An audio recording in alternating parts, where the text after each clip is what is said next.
Are you doing this to help people, or are you doing this to make money, or both? Both. Take this email sent to the Verify team. Is it safe to have your house cleaned by outside workers? The best practice is to limit guests to emergencies only.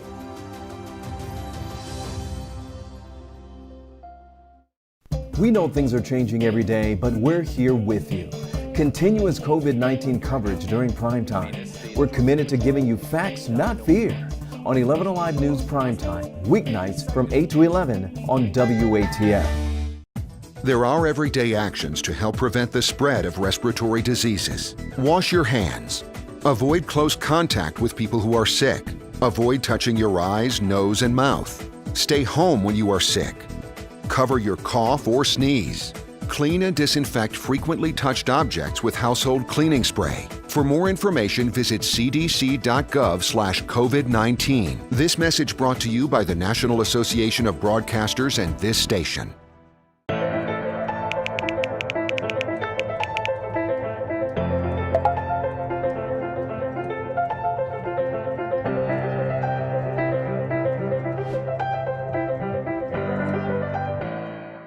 Today at noon on 11 Alive.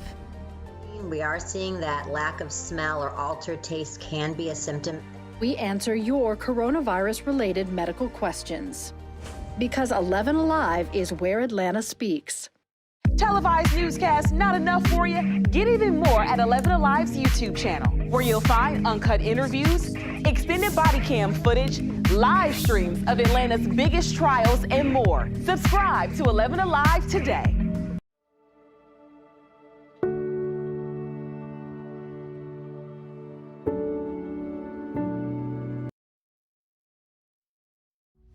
Eleven Alive News Primetime on the ATL starts now. And welcome everyone. Tonight on Primetime, we are weather aware as storms are rolling through metro Atlanta and surrounding areas. Some of these storms are producing watches and warnings. 11 Alive community storm tracker Amber Gilbert sent us this video of hail at her Clarksville home.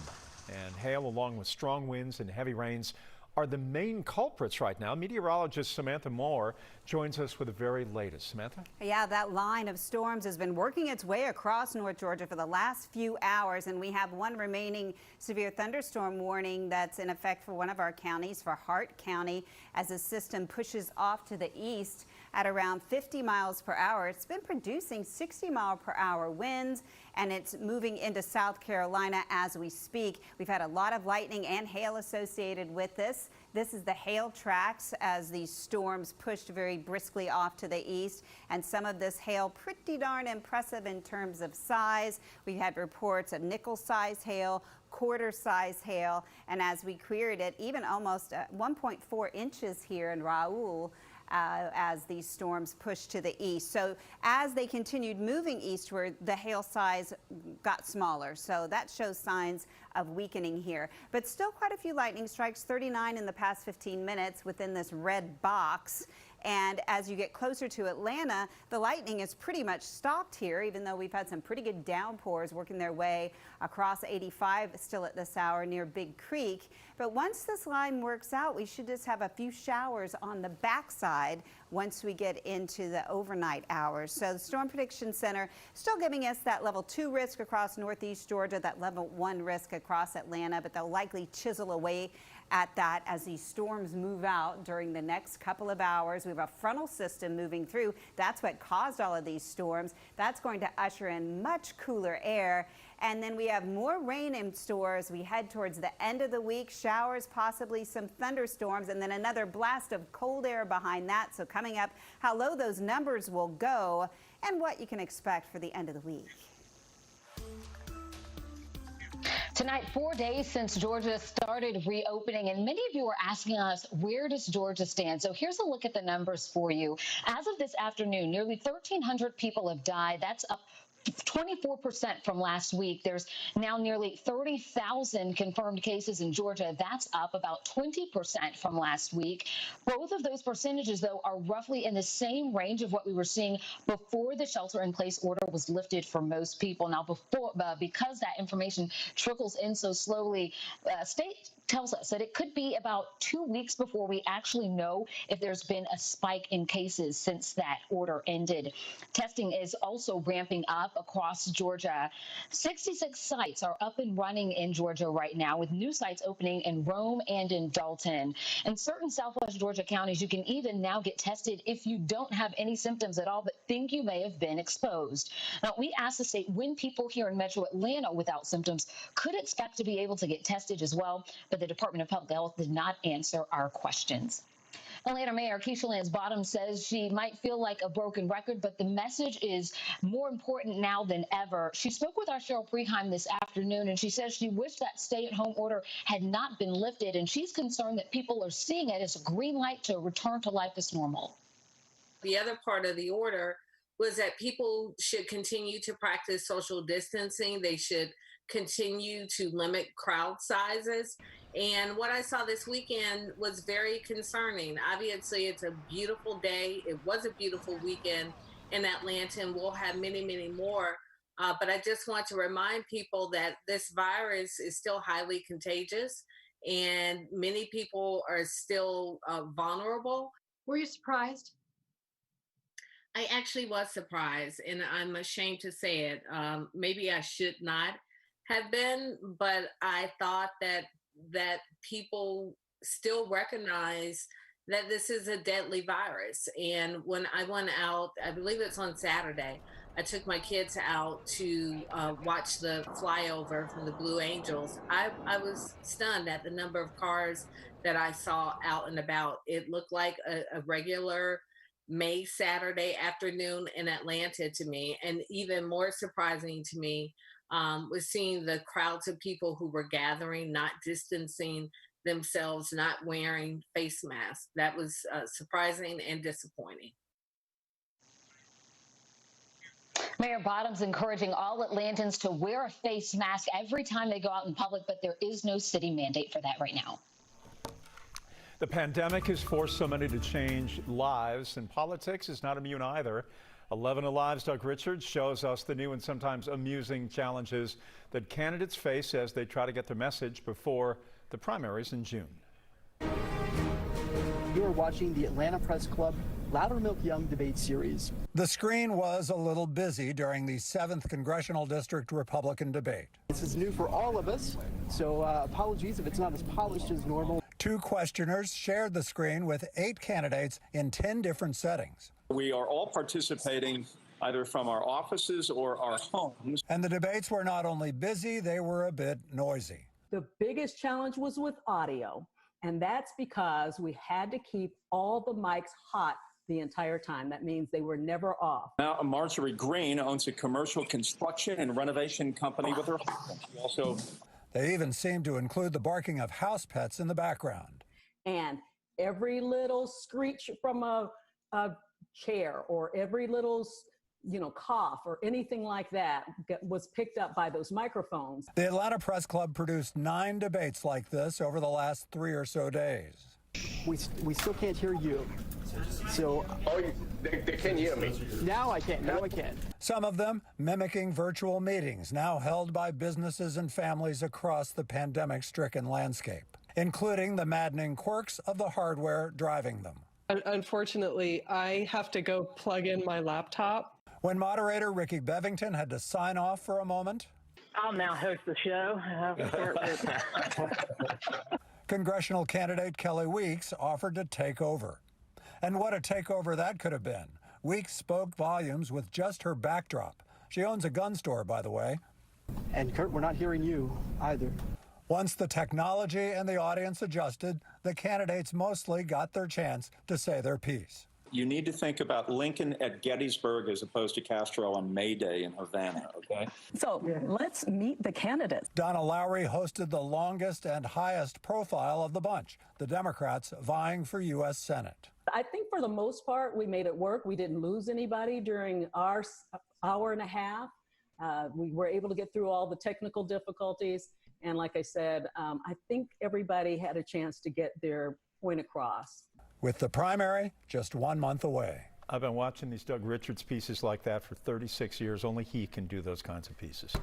A group consisting of state lawmakers, voters, and a candidate for Georgia's 7th congressional district are calling on the state to fix a delay with a vote-by-mail system. Democrat Carolyn Bourdeaux claims tens of thousands of 7th district voters have been waiting weeks to find out if their ballot request was received.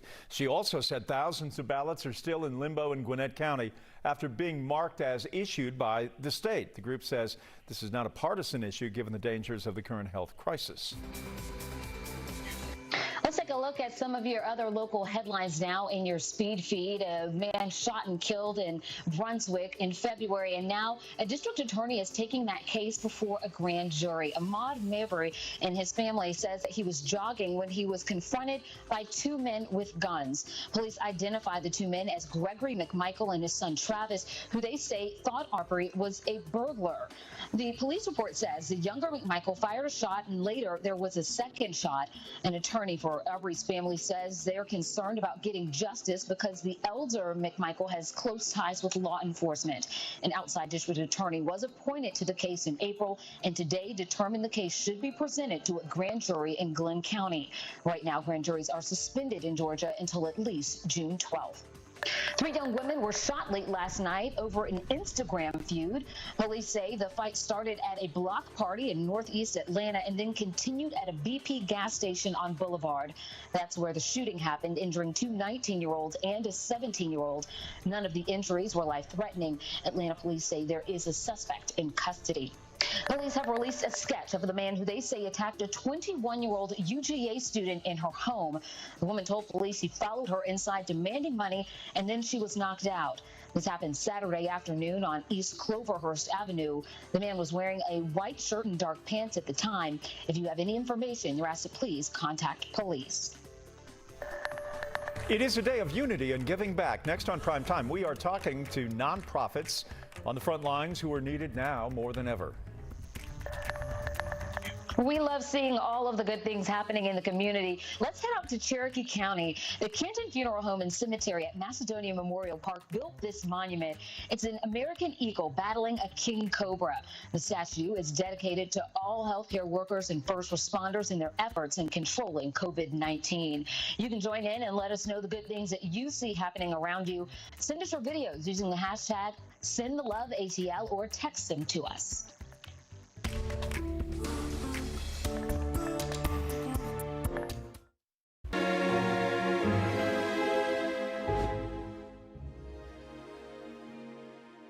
Today at noon on 11 Alive. We are seeing that lack of smell or altered taste can be a symptom. We answer your coronavirus-related medical questions. Because 11 Alive is where Atlanta speaks. Televised newscasts not enough for you? Get even more at 11 Alive's YouTube channel, where you'll find uncut interviews, extended body cam footage, live streams of Atlanta's biggest trials, and more. Subscribe to 11 Alive today.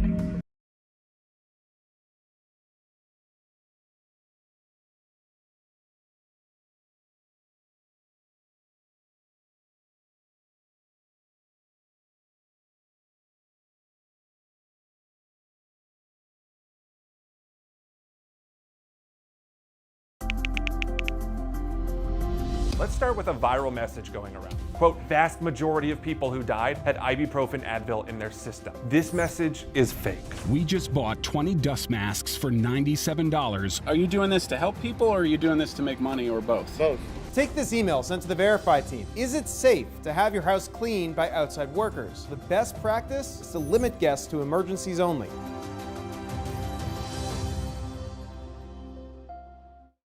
We know things are changing every day, but we're here with you. Continuous COVID-19 coverage during primetime. We're committed to giving you facts, not fear. On 11 Alive News Primetime, weeknights from 8 to 11 on WATL. There are everyday actions to help prevent the spread of respiratory.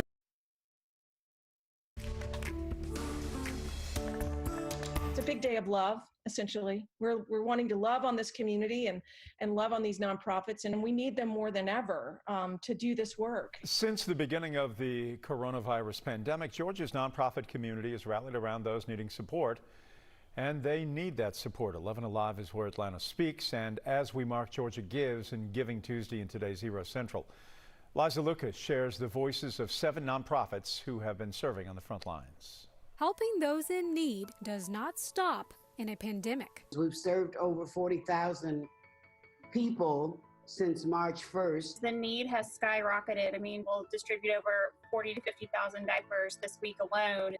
The high demand, the new normal for nonprofits, coupled with the challenge of social distancing. The women that we serve, they come into our office, they have a career counseling session, and then they have a dressing session. We really can't do that right now. They are the ones that were the first ones to lose their jobs. But with the struggles, a silver lining. It was pretty obvious and clear early on that we needed to bring our community together to do good.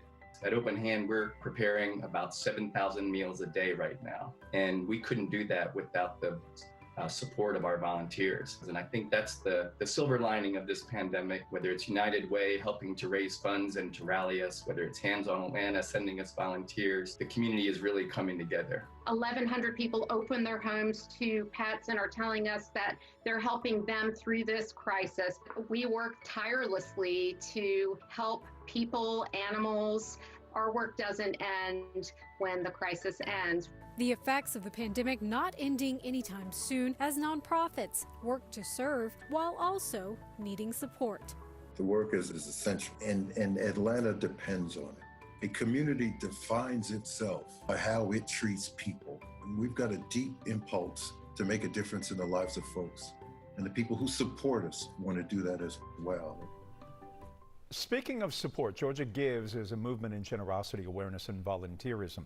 The Georgia Center for Nonprofits say that nonprofits are trying to meet the spike in demand while dealing with their own economic uncertainties. We have more information on how to give on 11alive.com.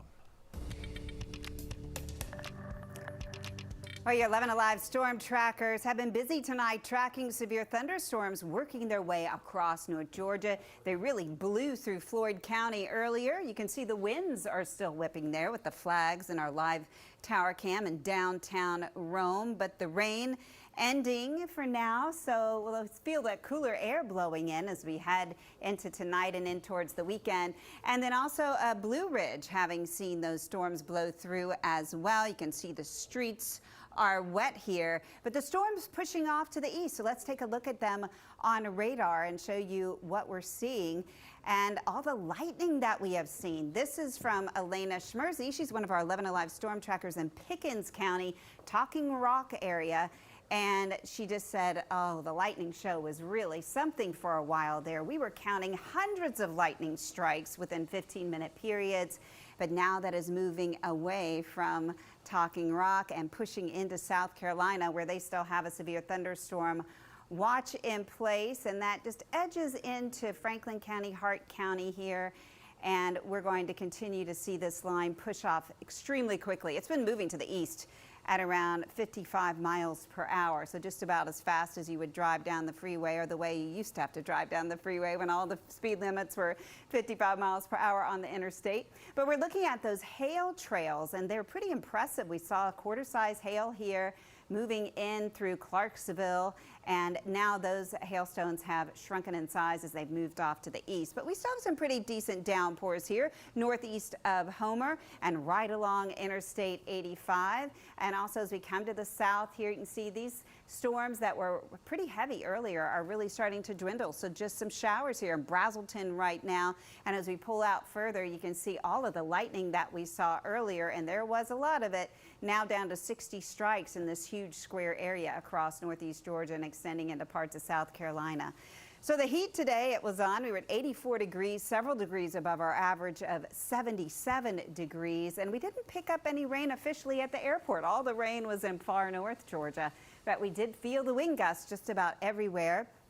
Our peak gust 22 miles per hour in Atlanta today, 30 in Dalton and 30 in Gainesville. And these winds are going to be up around 30 miles per hour as we head into tomorrow as well. So we're going to expect to see those winds continue to increase as that system moves to our east. The bulk of the energy is going to be staying to the north, and the strongest winds will be to the north.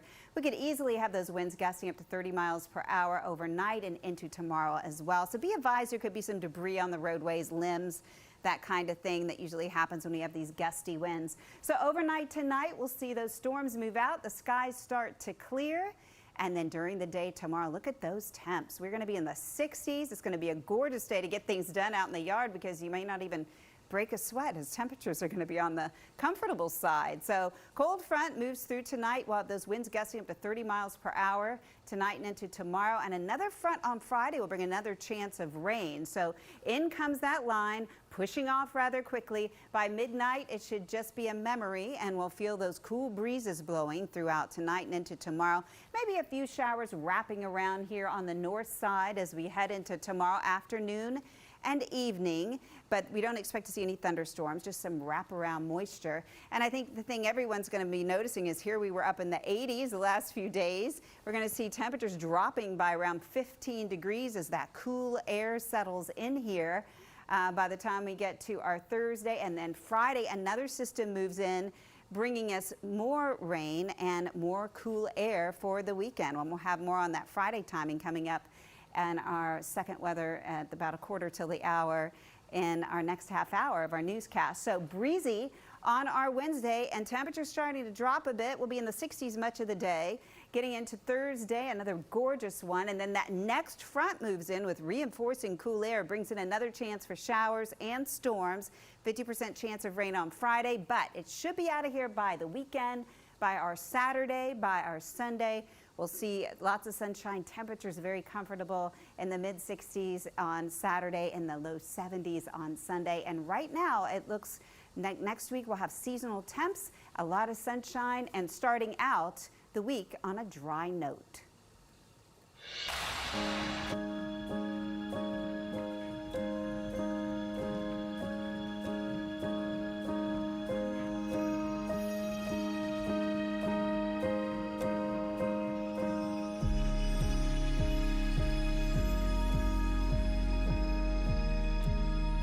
I don't think I've ever seen my wife so sad and crying so hard in my entire life.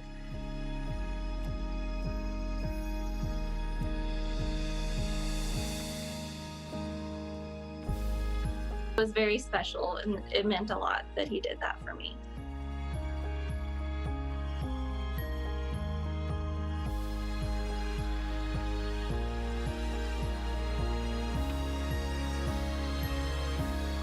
We'll make it through, you know, we'll come out strong on the other side, and just appreciate those moments even more when we're back together. Next on Primetime, we're introducing you to the staff at one nursing home staying on duty 24/7 to protect residents from COVID-19. Avoid touching your eyes, nose, and mouth. Stay home when you are sick. Cover your cough or sneeze. Clean and disinfect frequently touched objects with household cleaning spray. For more information, visit cdc.gov/COVID-19. This message brought to you by the National Association of Broadcasters and this station.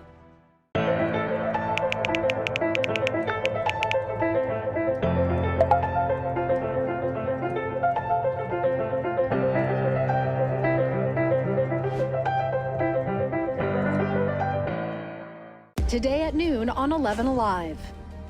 We are seeing that lack of smell or altered taste can be a symptom. We answer your coronavirus-related medical questions. Because 11 Alive is where Atlanta speaks. Televised newscasts not enough for you? Get even more at 11 Alive's YouTube channel, where you'll find uncut interviews, extended body cam footage, live streams of Atlanta's biggest trials, and more. Subscribe to 11 Alive today.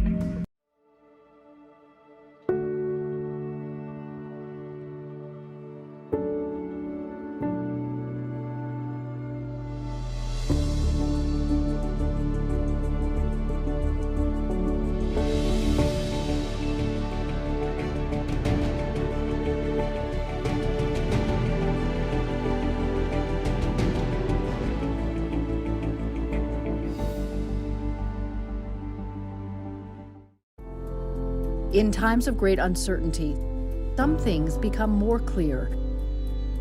The things we take for granted, the people we depend on daily. Here at 11 Alive, we'd like to say thank you First responders, medical staff, sanitation workers, truck drivers, postal workers, and every brave Georgian doing their part to make a difference. We see you, we hear you, and we appreciate all that you do. Let's start with a viral message going around. Quote, vast majority of people who died had ibuprofen Advil in their system. This message is fake. We just bought 20 dust masks for $97. Are you doing this to help people or are you doing this to make money or both? Both. Take this email sent to the Verify team. Is it safe to have your house cleaned by outside workers? The best practice is to limit guests to emergency. A senior living facility is taking a unique approach to protecting its residents and staff. Workers there have decided to shelter in place along with hundreds of residents there. And we know these long-term care facilities have been among the hardest hit by COVID-19. Our Nick Sturdivant has a story. You've heard the old saying, not all heroes wear capes. And in this case, it's true. According to Donna Moore, Chief Operating Officer for Isaacson Living, which runs Park Springs Senior Living in Stone Mountain. For our staff living on campus, we have over 70 employees, our staff that I now call heroes, living on campus. They have, soaked up this new approach like a sponge. They want to protect themselves. They wanted to protect members. Park Springs has been on lockdown since March. Employees staying here on this 61-acre campus, some sleeping on air mattresses and tents to limit the virus's spread while still being able to care for the residents. Initially, we had a little over 60 volunteer.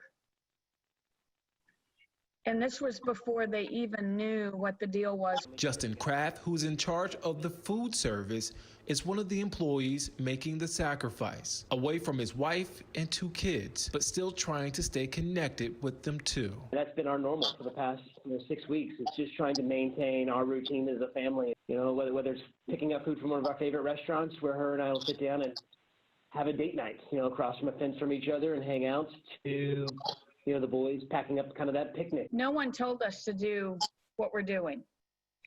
We did it because we believe in what we do with the communities. We believe in our mission. We can't stay locked in forever. So we've got to figure out, what does the next phase of this look like?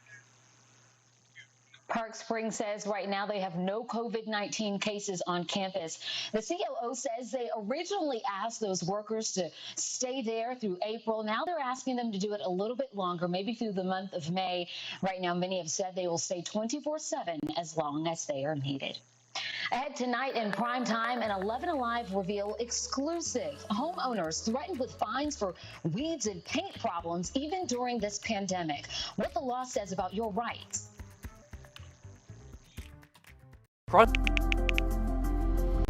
Let's start with a viral message going around. Quote, vast majority of people who died had ibuprofen Advil in their system. This message is fake.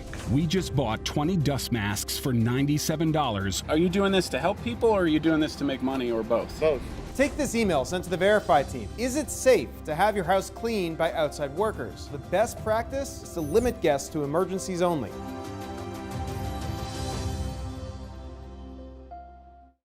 We know things are changing every day, but we're here with you. Continuous COVID-19 coverage during primetime. We're committed to giving you facts, not fear. On 11 Alive News Primetime, weeknights from 8 to 11 on WATF. There are everyday actions to help prevent the spread of respiratory diseases. Wash your hands. Avoid close contact with people who are sick. Avoid touching your eyes, nose, and mouth. Stay home when you are sick. Cover your cough or sneeze.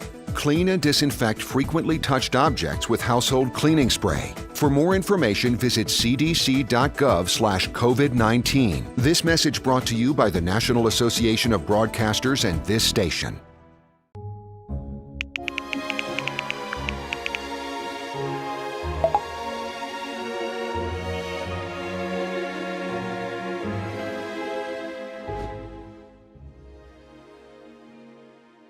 Today at noon on 11 Alive. We are seeing that lack of smell or altered taste can be a symptom. We answer your coronavirus-related medical questions. Because 11 Alive is where Atlanta speaks. Televised newscasts not enough for you? Get even more at 11 Alive's YouTube channel, where you'll find uncut interviews, extended body cam footage, live streams of Atlanta's biggest trials, and more. Subscribe to 11 Alive today.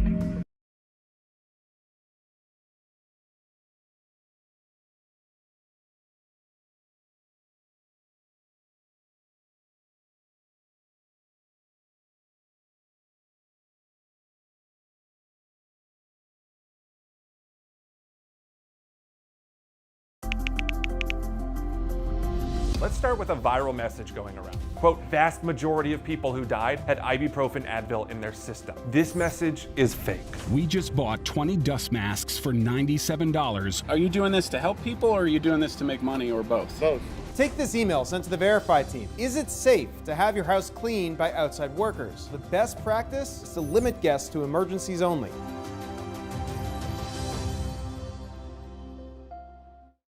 We know things are changing every day, but we're here with you. Continuous COVID-19 coverage during prime time. We're committed to giving you facts, not fear. On 11 Alive. Although many of you here in Atlanta didn't see a single drop of rain, we did have severe thunderstorms work their way across North Georgia, and they were fast. They were flying from the west to the east at around 50 to 55 miles per hour, and now most of the energy has exited into South Carolina, although we still have a few storms right down to 85 that we're watching at this hour, but nothing is warned upon here in the state of Georgia right now. Hail, though, hail was as large as quarters here across much of northeast Georgia as this line of storms moved through. In fact, where you see the blue color here, we had hail almost 1 inch in diameter. Here near Raoul, they had over an inch in diameter in terms of the size of the hail. This is querying how it's weakened as it's moved off to the east. So now that hail, of course, is moving into South Carolina along with the strongest storms. Still have some showers here, Gillsville, over into Maysville and into Commerce right now. But as you head down 85 towards Atlanta, things dry out a bit. Now you can see all the lightning that we had. We had hundreds of lightning strikes associated with these severe thunderstorms, but now we're down to 24 as we query all of northeast Georgia. So things are going to be improving as we head into the next few hours. That line of storms will be pushing off to the east, and then we'll start to feel the effects of this front. So the frontal system is moving through as we speak, and that's going to whip up our winds. So we're going to see those winds gusting up to 30 miles per hour as we head into the next few hours and into the overnight too. So as you head out in the morning, you'll notice how breezy it is. That'll continue all day long. So our temperatures tomorrow are going to be as much as 15 degrees colder. And when these winds blow, it's likely to feel even chillier than that. And then guess what? On Friday, another blast of cold air moving in. It'll bring in the rain at first and then the cooler temperatures for the weekend. We'll have all those details coming up. Today, Pfizer announced it has FDA approval for a genetic vaccine test in humans. That is a breakthrough trial. Researchers say a genetic vaccine could be easy and fast to produce. Volunteers already are being injected with the drug. Dr. John Torres joins us now to talk about that test. Doctor, good to see you. Thanks for being with us here in Atlanta. This is the first genetic test the FDA has ever approved. Can you explain, can you give us a sense of how this is so very different? And Jeff, good to see you as well. And what's happening here is, well, number one, there's about 80 companies in a race to develop a vaccine, which is good news for all of us because that means we'll get it sooner rather than later. A lot of efforts going into getting the coronavirus vaccine, which is important to get our lives back to at least a new normal. But what's happening here, as opposed to most viruses where they inject parts of the, most vaccines where they inject part of the virus and have our body build an immune system, this one is injecting some genetic material that's allowing our bodies to develop these parts of the virus, and that means our immune system can develop an immunity to it much faster, much quicker, and hopefully much safer as well. So they're doing this right now. They're starting clinical trials. They still have a ways to go, but hopefully this speeds things up, proves it's very safe, and we can get this vaccine a lot quicker than some of the old-fashioned techniques, which took years and years to do, Jeff. The video that everybody has been talking about around the country over the last 2 or 3 days has been the fact that Shelter in place in Georgia expired. Atlanta's Piedmont Park here was full of people, nobody doing any social distancing. We didn't see a lot of masks. It was something of great concern to many people. Can you walk us through the very latest guidance that everybody ought to be following to stay safe as now the country moves to try to get something back on track? And Jeff, that's really a big concern to all the public health officials as well, because they're looking at it going, we know that when people start getting out into the open, cases are going to go up. And the less they social distance, the less they wear those masks, that means it's going to go even higher. So keeping it under control is very, very important. And what that means is we all need to do our part. And that means just because we can go out in the open doesn't mean we can break that social distancing regime we have now. We just have to keep that under control. We have to make sure we're staying safe, because if not, these cases are going to go up. So listen to what the news is saying, listen to what public health officials are saying, to make sure we all keep it under control and stay safe. We have seconds left. Do you have a sense of optimism as you sit here today? Are you pessimistic about where we're going, or do you have a sense that maybe the country gets back on track sooner rather than later? You know, I think the country's going to get back on track, and I'm very optimistic about it. I think the summer we're going to have a short-term near normal, which is going to be still a lot of social distancing in place. Restaurants maybe half full, sports events maybe not with as many fans there. But I think within a year or so, especially once we get the vaccine, we're going to start getting back more to what we're used to. And that's the big fight here, and hopefully that happens really soon, because I know, like myself, I want to get out and I want to get back to my normal life. Yeah, absolutely. Dr. Torres, thank you. We really look forward to your reports on NBC Nightly News with Lester Holt. Many of you spending a lot more time at home lately, just like thousands here across the state, across the country. And for many, just paying the bills can be a struggle, let alone an HOA due. Only on 11 Alive, Reveal investigator Rebecca Lindstrom reports that those covenants don't come with a clause for COVID-19, but they should come with some compassion. Weeds, flaking paint, and past due assessments. They are triggers for fines and even legal action at community associations across the metro. We think, well, it's simple to lay bark mulch, but yet it's fairly costly. And if you have a choice between paying for bark mulch and helping someone who's just lost a job, it becomes a little bit of a difficult decision. That was Cindy Bilski's attitude when her HOA sent out this 6-page letter letting homeowners know failure to pay quarterly assessments could lead to court action. And since spring had sprung, it was time to clean up the yards. Even though the letter did say in bold the board would work with anyone who had a hardship. I was shocked and angry. We received emails from other concerned homeowners wondering if property management companies fining people for weeds were trying to profit off the pandemic. With social distancing and stay-at-home orders, some don't feel it's appropriate or even safe to stand in line at the hardware store. I've been past Home Depot and I've had to drive right past because it frightens me. But not taking action is even scarier. For years, our stories have exposed how a homeowner's failure to pay assessments or deal with even a small violation can snowball into a costly cycle of debt. You lose your home. That's hard.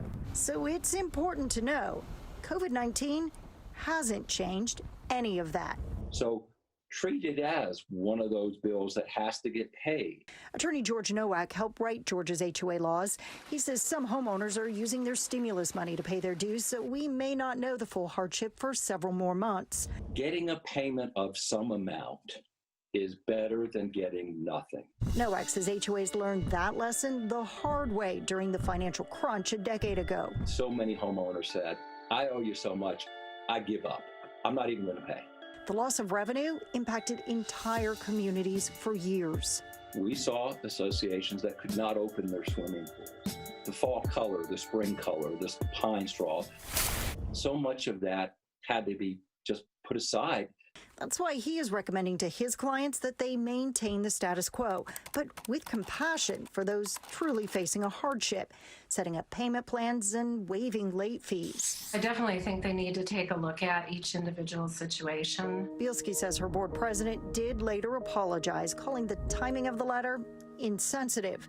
But Nowak stresses the information sent out wasn't wrong, and the burden is on those who have a hardship to make the first move.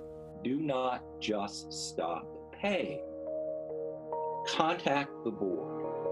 One of The benefits that hopefully will come out of this is putting the community back into community associations.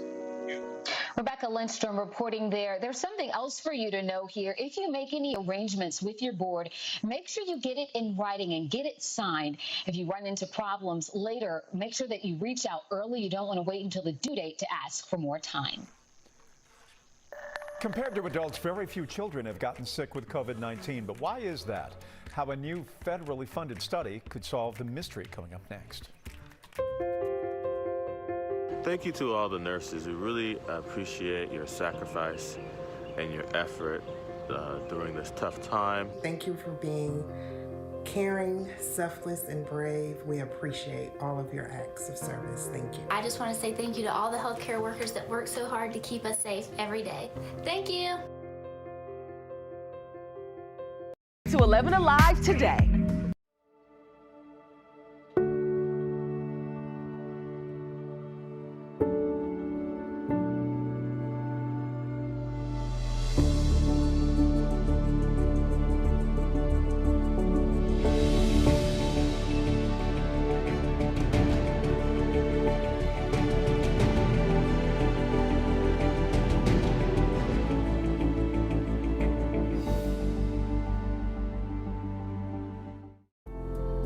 In times of great uncertainty, some things become more clear. The things we take for granted, the people we depend on daily. Here at 11 Alive, we'd like to say thank you. First responders, medical staff, sanitation workers, truck drivers, postal workers, and every brave Georgian doing their part to make a difference.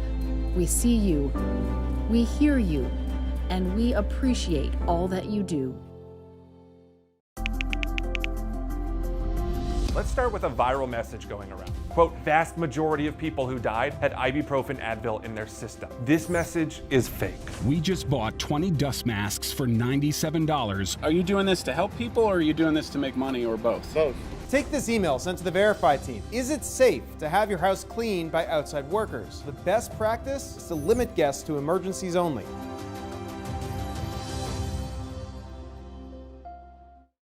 We know things are changing every day, but we're here with you. Continuous COVID-19 coverage during Primetime. We're committed to giving you facts, not fear. On 11 Alive News Primetime, weeknights from 8 to 11 on WATF. There are everyday actions to help prevent the spread of respiratory diseases. Wash your hands. Avoid close contact with people who are sick. Avoid touching your eyes, nose, and mouth. Stay home when you are sick. Cover your cough or sneeze. Clean and disinfect frequently touched objects with household cleaning spray. For more information, visit cdc.gov/COVID-19. This message brought to you by the National Association of Broadcasters and this station.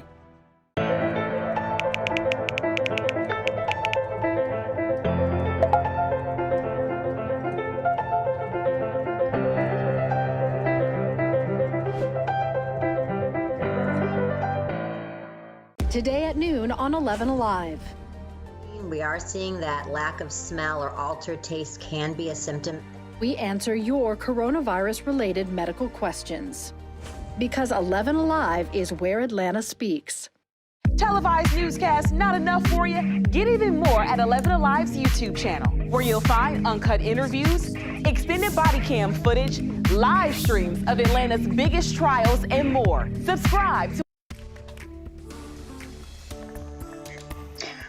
Research has shown that very few children are getting sick with COVID-19 compared to adults. But in the past 3 weeks in New York City, doctors have noticed a rare but serious syndrome within kids. This as a new study seeks to learn more about children and coronavirus. Here's NBC's Joe Fryer. Alarming numbers out of New York regarding kids and coronavirus. City health officials issued an alert overnight that 15 children have been hospitalized with a mysterious illness possibly tied to COVID-19, saying they suffered from persistent fevers along with rash, abdominal pain, vomiting, and diarrhea. Doctors say it's a very rare but serious syndrome in some kids who get sick. Severe inflammation affecting the heart and other organs that can send the body into a state of shock and cause organ failure. This new shock syndrome is really a very small tip of a larger iceberg. 12-year-old Juliet Daly had severe stomach pain and was airlifted to the hospital. She was diagnosed with COVID-19, which doctors believe triggered cardiac arrest. Juliet is now expected to make a full recovery. Take this pandemic seriously and make sure you continue to social distance. We almost lost her. These new cases making headlines as parents and leaders grapple with questions about when children should go back to school. By and large, kids have been largely spared from coronavirus. But there have, of course, been deaths, including the 5-month-old daughter of a New York firefighter. Now, a new study by the National Institutes of Health hopes for the first time to give us a clearer picture of how coronavirus is impacting kids here in the U.S. We'd all like to know why children don't get as sick with the virus. Obviously, it's very fortunate that they don't. But it's fascinating that they don't, because it's quite unusual for respiratory viruses to spare young children like this. Dr. Tina Hardert is leading the study, which will focus on 6,000 people from 2,000 American families. Do they transmit infection as effectively as we see, certainly in adult populations? And that's definitely going to contribute to us having knowledge about whether we should reopen schools, summer camps, let children visit with their grandparents. Doctors say children with coronavirus are either asymptomatic or have minor symptoms, and because of that, they don't get tested, which impacts our knowledge about the infection rate. This new federal study hopes to answer that. It should take about 6 months. Your 11 Alive storm trackers have been busy covering that line of severe thunderstorms that swept across the North Georgia mountains very briskly. I mean, it was moving. We had many reports of large hail, and we saw a lot of lightning from these storms as they worked their way across, really at lightning speed, moving at around 55 miles per hour from the west to the east and leaving behind some incredible pictures. This one from Amber Gilbert showing us the sunset. Take a look at the sunset. Now, this is the same storm tracker, Amber, who posted the hail video earlier if you were watching. We had hail as large as nickels and quarters in North Georgia and in Clarksville. They had hail. So Amber showed us that earlier. And then she said just so quickly, within the hour, this is what she saw, a beautiful sunset here with the storm clouds exiting stage right into South Carolina and looking at a really nice breezy but cooler pattern there in Clarksville. Such a beautiful town and a beautiful sight. And as the storms rolled in, Tommy Meyer caught this up in the drone. He took his drone up and he captured the lightning show in the distance. He had just a few seconds of it here. You can see the downpours there in the distance, the rain shafts. You can see the lightning lighting up the sky north of Gainesville. So Tommy, thank you for sending your drone up. That was really nice seeing those thunderstorms in the distance, moving very quickly from west to east with that heavy rain and those gusty winds, the hail and the lightning as well. But now as we look at radar, you can see where those storms are heading. They're heading into South Carolina. They still have that watch until 11 o'clock, the severe thunderstorm watch. They also still have some warnings stretching on over south of Greenville towards Columbia. But here we are seeing improving conditions. We just have some showers here. Look, 4 strikes of lightning in the past 15 minutes. So things have really quieted down. And we're going to continue to see that trend in terms of the rain, but the winds are going to be up. We're going to see those winds some 20 to 30 miles per hour during the overnight hours. We already had gusts up around 30 today across much of North Georgia. And as we head into the overnight, those winds are going to be gusting. So do expect to see some limbs coming down, possibly even some trees that are already weakened from the storms that we've had. And that's going to continue throughout the day tomorrow. And temperatures are going to be dropping some 15 degrees cooler than we were today. So it's going to feel a little chilly at times when you're out and about across metro Atlanta and North Georgia throughout the next couple of days as this cool air settles in. So that rain's going to be moving out. Behind it, we'll see that cool air moving in with some wraparound moisture, maybe a few showers in the North Georgia mountains as we head into tomorrow, but no thunderstorms expected. So the cold front's moving through, winds gusting up to 30 miles per hour, and then another front on Friday. So here's the existing front, or the current front, moving through.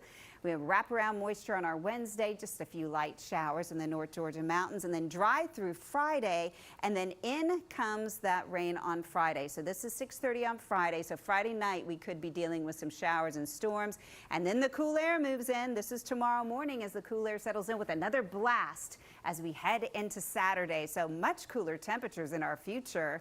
So we'll see breezy, cooler temperatures on our Wednesday into Thursday. Possible storms on Friday. We'll definitely see the rain late in the day on Friday. And then look at your weekend. It's looking really good, cool, with plenty of sunshine in our future. And it looks like this dry pattern could hold at least through the beginning of next week.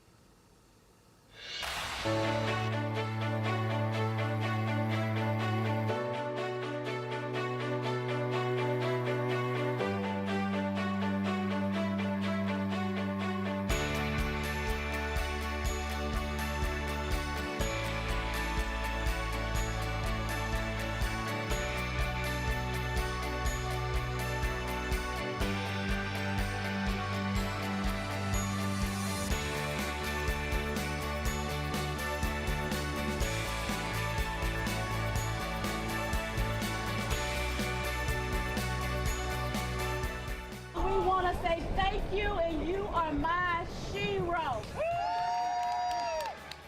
I really appreciate you guys. Thank you for recognizing what we do as healthcare providers.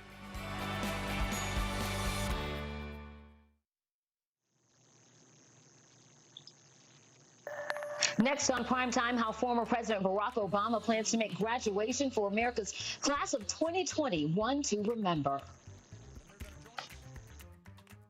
And this station.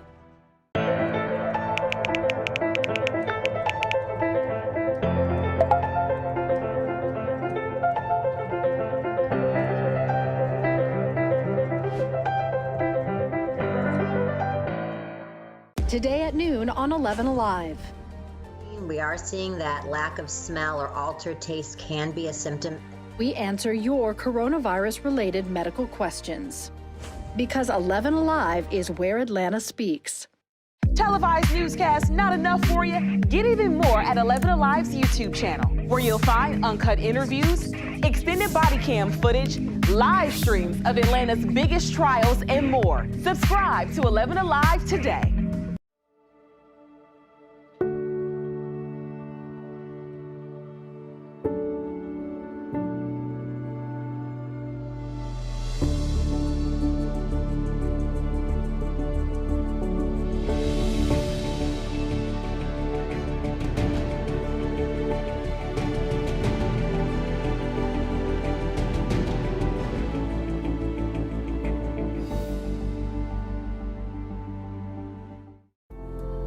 In times of great uncertainty, some things become more clear. The things we take for granted, the people we depend on daily. Here at 11 Alive, we'd like to say thank you. First responders, medical staff, sanitation workers, truck drivers, postal workers, and every brave Georgian doing their part to make a difference. We see you, we hear you, and we appreciate all that you do. Let's start with a viral message going around. Quote, vast majority of people who died had ibuprofen Advil in their system. This message is fake. We just bought 20 dust masks for $97. Are you doing this to help people or are you doing this to make money or both? Both. Take this email sent to the Verify team. Is it safe to have your house cleaned by outside workers? The best practice is to limit guests to emergencies only.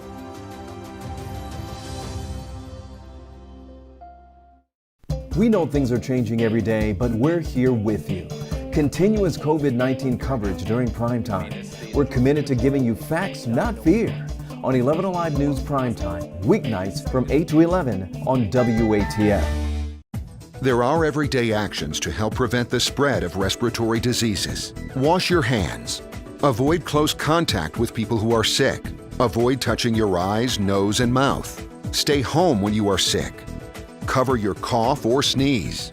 Clean and disinfect frequently touched objects with household cleaning spray. For more information, visit cdc.gov/COVID-19. This message brought to you by the National Association of Broadcasters and A new type of dangerous and invasive hornet was recently spotted in the U.S. for the first time.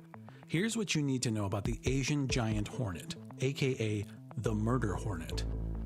The species was found in the U.S. for the first time in December 2019 near the Washington-Canada border. These hornets are about 1.5 to 2 inches long, with a large orange or yellow head. They're dangerous to both people and other insects, particularly honeybees. These attackers can brutally destroy a honeybee hive in a matter of hours, decapitating the bees and feeding the eggs and larvae to their own young. Though not normally aggressive towards people, they can still attack when threatened with a stinger that is longer and more toxic than that of a honeybee's. If you come across one of these insects, do not provoke it. If possible, take a photo from a safe distance and report it to your state's Department of Agriculture. Oh, there's just lots of good news these days, isn't there? My goodness. Murder hornet. Yikes. All right. Here's three COVID-19 headlines to know right now. First, New York City is taking grim steps to store COVID-19 victims. Take a look at these shots of refrigerator trucks that are set up in Brooklyn. Officials in City Hall there say the trucks are being used for the long-term storage of dead bodies. As of yesterday, 30% of the trucks were filled. Residents in the neighborhood have called the sight of the refrigerator trucks, quote, unfathomable, end quote. If you throw a party in an Atlanta Airbnb, you could be subject to legal action. Due to statewide social distancing measures, the company says it is enforcing the ban of gatherings of over 10 people. That means guests are prohibited from throwing parties. Violators could face suspension, and Airbnb says they will cooperate with Atlanta police in any kind of investigation. The ban on parties in Atlanta is until further notice. Former President Obama reaching out to high school seniors impacted by the pandemic. The president will deliver a commencement message during a televised one-hour multimedia event. NBC, ABC, CBS, and Fox will simultaneously air the special along with more than 20 other broadcast digital streaming partners. The Primetime address is scheduled for Saturday, May 16th at 8 p.m. Eastern. We want to thank you for sending the love, support, and encouragement, Metro Atlanta. So let's go out now to Fulton County, where the car wash is open for business. Today, healthcare workers received a free car sanitation. Workers at Grady, Emory, Wellstar, and more were able to have the inside of their personal cars properly sanitized. Representative Park Cannon and National Car Wash Day founder Bentley Brandon hosted the event. Cannon says the community is proud of these workers and appreciates everything they do. Well, let us know what's happening around you. You can send us your videos. Just use the hashtag #SendTheLoveATL, or you can text them to us. The number is right there on your screen.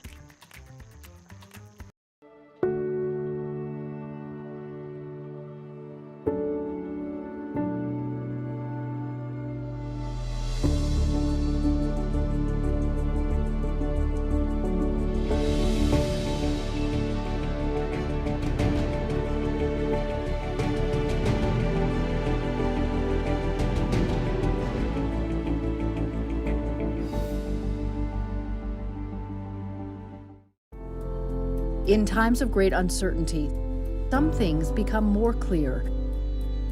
The things we take for granted, the people we depend on daily. Here at 11 Alive, we'd like to say thank you. First responders, medical staff, sanitation workers, truck drivers, postal workers, and every brave Georgian doing their part to make a difference. We see you, we hear you, and we appreciate all that you do. Let's start with a viral message going around. Quote, vast majority of people who died had ibuprofen Advil in their system. This message is fake. We just bought 20 dust masks for $97. Are you doing this to help people or are you doing this to make money, or both? Both. Take this email sent to the Verify team. Is it safe to have your house cleaned by outside workers? The best practice is to limit guests to emergencies only.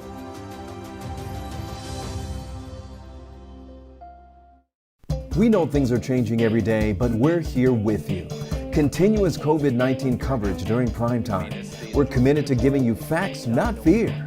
On 11 Alive News Primetime, weeknights from 8 to 11 on WATF. There are everyday actions to help prevent the spread of respiratory diseases. Wash your hands. Avoid close contact with people who are sick. Avoid touching your eyes, nose, and mouth. Stay home when you are sick. Cover your cough or sneeze. Clean and disinfect frequently touched objects with household cleaning spray. For more information, visit cdc.gov/COVID-19. This message brought to you by the National Association of Broadcasters and this station.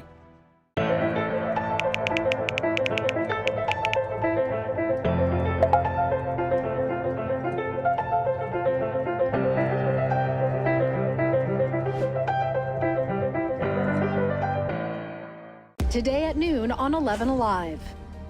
We are seeing that lack of smell or altered taste can be a symptom.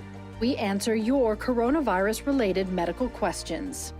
Because 11 Alive is where Atlanta speaks. Televised newscast, not a... The state shelter-in-place order has been lifted now for most Georgians, and as businesses begin to reopen, they are taking a lot of new steps to make sure it's safe for you and their workers. Our Tracy Emmett-Pierce shows us how. A lot of people are going to be experiencing stress and anxiety about returning to public places after working from home. To alleviate some of that stress and make it safer, Constellation's office space downtown is making some changes.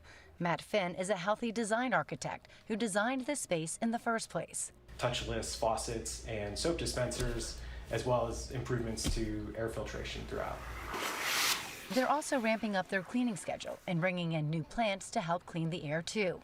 But while health and hygiene go hand in hand, Finn says too much distance can cause other problems. We can see now how some of these precautions against the spread of coronavirus that are intended to benefit our physical health have the potential to be detrimental to other aspects of health, such as our mental and social health. So they're working on a balance, keeping their meeting areas intact but far enough apart to follow guidelines. Across town on the west side, Saltbox is also making changes. It's a shared warehouse space with most of the tenants in e-commerce who don't have an option to work from home.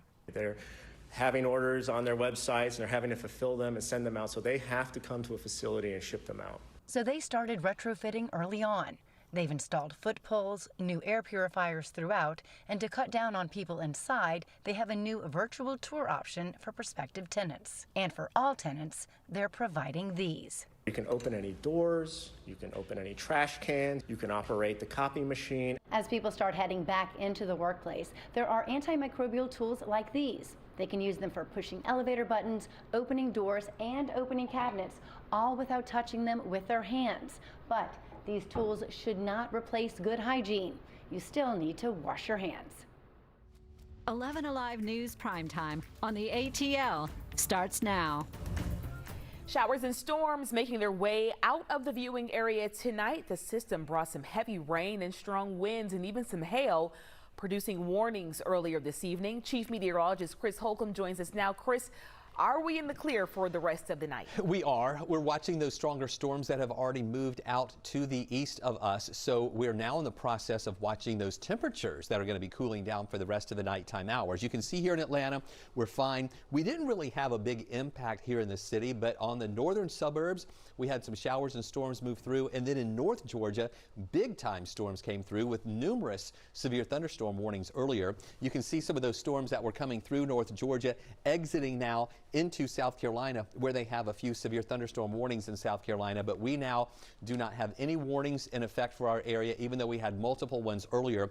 We're getting some reports that are trickling in from some large hail over parts of North Georgia, this right on the Lumpkin and the Hall County line. Some wind damage there on the Georgia-South Carolina line. Additional reports of hail. We're going to be getting more reports of the potential damage from those storms that came through earlier. There is still a severe thunderstorm watch in effect for much of South Carolina and North Carolina. We have no watches, no warnings in our area for tonight. In fact, take a look here at the bigger picture. Let me show you what we're watching as we have that severe weather risk that has now been diminished. Earlier, we were showing the yellow color, or the slight risk, covering much of North Georgia. Well, now that those storms have moved out, that slight risk or level 2 risk is over into South Carolina and North Carolina. Storm Prediction Center still holding on just a little marginal risk here in Northeast Georgia. I'm really not concerned about any additional storms developing there as we go through the rest of the nighttime hours. So here's what we're watching. This is the high resolution rapid refresh. Those storms are over into the Carolinas. Now, as the clouds clear out, It is possible that we might have 1 or 2 little lingering showers here, but pretty much things are going to be moving out. Now we're watching the cooler air move in, and the wind is really going to start kicking up during the day tomorrow. We'll talk more about that and when we'll see our next rain chance. That's just in a few minutes. Tonight, a case of a man killed while jogging in South Georgia, making national headlines. An outside district attorney was appointed to the case last month, and today determined the case should be presented to a grand jury in Glenn County. 11 Alive, Shanu Hur takes us through the case. Georgia prosecutors vow this case will go to a grand jury. This announcement came after cell phone video was released purportedly showing Ahmaud Arbery tussling with the man accused of killing him. Months later, Wanda Cooper is still waiting for answers. I just think about how they could allow these 2 men to actually kill my son and not be arrested. It's been since February when her son Ahmaud Arbery was shot and killed in Brunswick, Georgia, while jogging through a neighborhood. According to a police report, Gregory McMichael saw Arbery running and thought he was burglarizing a home. You said someone's breaking into it right now? No, it's all open. It's under construction, and he's running right now. There he goes right now. Okay, what is he doing? He's running down the street. McMichael, who worked for the Brunswick Police Department before working as an investigator in the Brunswick District Attorney's Office, says he and his son Travis McMichael grabbed guns and drove after Arbery. When they caught up with him, Travis got out of the car and got into an altercation with Arbery, shot the gun twice, and police found Arbery dead. As a mother, I never worried about him jogging or just running, because as long as he stayed within the streets, I mean, no one should bother him. The investigation prompting an outcry by the local NAACP and other groups. Arbery was black and the men who pursued him are white. Lee Merritt, Wanda Cooper's attorney, says McMichael and his son are using a citizen's arrest statute to justify the shooting. We have no reason to believe that there's that either actor here, Travis or Gregory, observed a crime. The Glenn County Police Department has called in the GBI to investigate the video released by Merritt appearing to show Arbery's death. Gregory and Travis McMichael's attorney tells our sister station in Jacksonville they are not commenting at this time. Our personal choices have the potential to impact a lot of people, especially since Georgia mostly reopened 4 days ago. Atlanta Mayor Keisha Lance-Bottoms told our Cheryl Preheim that she has been disappointed and surprised to see the city crowded, not a lot of social distancing or masks. Even people in perfect health are dying from this virus. It's really like playing Russian roulette when you go out and you don't take all of the precautions that we know help keep you from contracting COVID-19. Some of the state's top doctors are refuting a Forbes article claiming the risk for catching coronavirus has gone up significantly since Georgia ended its shelter-in-place order for most people. Reveal investigator Faith Abube explains. Just 24 hours after the splashy headline on Forbes.com, and it's been taken down. The article had more than 500,000 views. It read, the risk of exposure to COVID-19 in Georgia has increased by more than 40% since the state reopened for business. It was met with shock and confusion on social media. The Atlanta mayor used it to admonish groups who defied health safety measures this weekend in Metro Atlanta. But the governor's communications director retweeted a Kennesaw State University professor calling it silly. That's not what it's measuring. That professor is J.C. Bradbury, who has been following Georgia's number of COVID cases very closely. There was absolutely zero evidence to support that, and the numbers that were provided didn't show it. Emory University's infectious diseases specialist, Dr. Carlos Del Rio, also agreed. I think the headline is very sensationalist. In the article, the consumer tech writer uses the number of total COVID-19 cases per 100,000 people in Georgia and the daily newly confirmed cases to calculate Georgians' risk of exposure to the virus. A math the experts don't think shows exactly what the writer thinks it does. Cumulative infection may not be the best measure. You actually want to measure active cases because really active cases are the ones that are transmitting. And that's the ones you worry about. The math is completely incorrect. And certainly the more number of people who have the disease certainly increases your chance of transmission. But to then go from that to say our risk was increasing as that number was higher a week later is completely wrong, because that number has to go up. It can't go down. As soon as 11 Alive reached out to Forbes and the writer for answers on the calculations, the article disappeared. The writer did send us an email explaining in part, quote, "Calling the metric I used a rate was an error on my part." He goes on to say, quote, "Incident rate is not the best measure. A better measure would be confirmed cases that are contagious, which would possibly eliminate those who have been cured." I think it points to the danger of when we look at data to be careful as to what we are retweeting. I mean, I think the general message behind the article is that Georgia opening up increases people in Georgia to more exposure. That's obvious. I think that's very clear, and that's a correct statement. We need to emphasize here is the risk of exposure is going to depend a lot on what you do, right? If you're using a mask and practice social distancing, your risk of exposure is going to be low. And we have a more detailed explanation from that writer. We've posted his entire response in this article on 11alive.com. We asked Mayor Bottoms about the article. She said what has not changed is that coronavirus does pose a risk. The underlying message is still there. Nothing has changed about COVID-19. And so whether it's you've increased your chances of 40% or you've increased them by 10%, nothing has changed about this virus. Much has been said about our frontline workers, thanking them for everything they do and the sacrifice of their own safety to do it. But who are these workers? Jennifer Bellamy looks at those working to keep us all going. As they clean, deliver, sell, and care, America's frontline workers have become some of the most at risk. They're not able to shelter at home like so many of us, and it's being felt across their industries as some get sick and others die. According to an Associated Press analysis of census data from the country's top 100 largest cities, it's a reality that falls unequally across demographics. It's mostly women, people of color, immigrants, and those in lower socioeconomic classes serving on the front lines of this pandemic. So let's break it down group by group. Of our healthcare workers, 75% in most cities are women. Among frontline workers, they're the most likely to have health insurance, but 7% still don't have it, and more than 8% live below the federal poverty line. Those numbers closely mirror those of Atlanta. When it comes to warehouse and delivery workers, more than 60% in most cities are people of color. In Atlanta, that number is more than 88% people of color and nearly 30% without health care. And over the past few weeks, many across the country have staged protests over conditions and compensation. We find the most diversity among grocery workers. They're evenly split between men and women, and in most cities are more than 40% white, 15% black, and 14% Hispanic.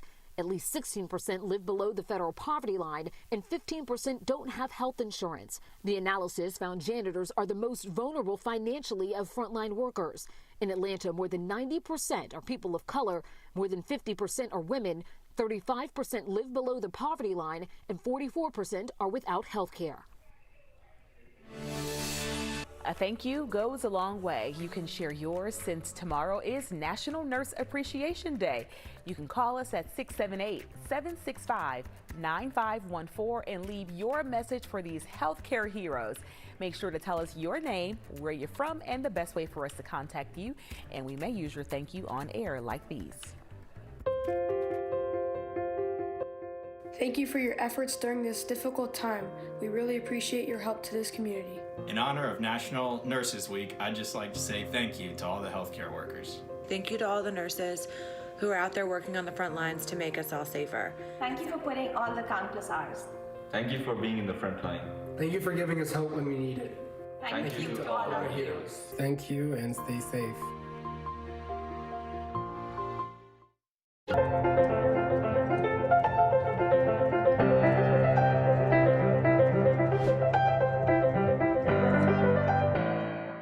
Today at noon on 11 Alive. We are seeing that lack of smell or altered taste can be a symptom. We answer your coronavirus-related medical questions. Because 11 Alive is where Atlanta speaks. Televised newscasts not enough for you? Get even more at 11 Alive's YouTube channel, where you'll find uncut interviews, extended body cam footage, live streams of Atlanta's biggest trials, and more. Subscribe to 11 Alive today.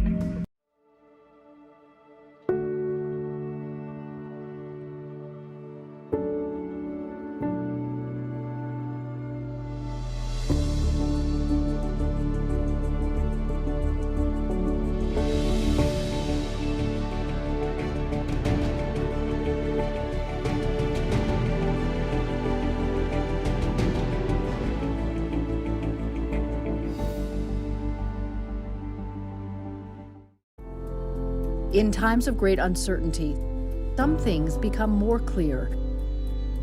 The things we take for granted, the people we depend on daily.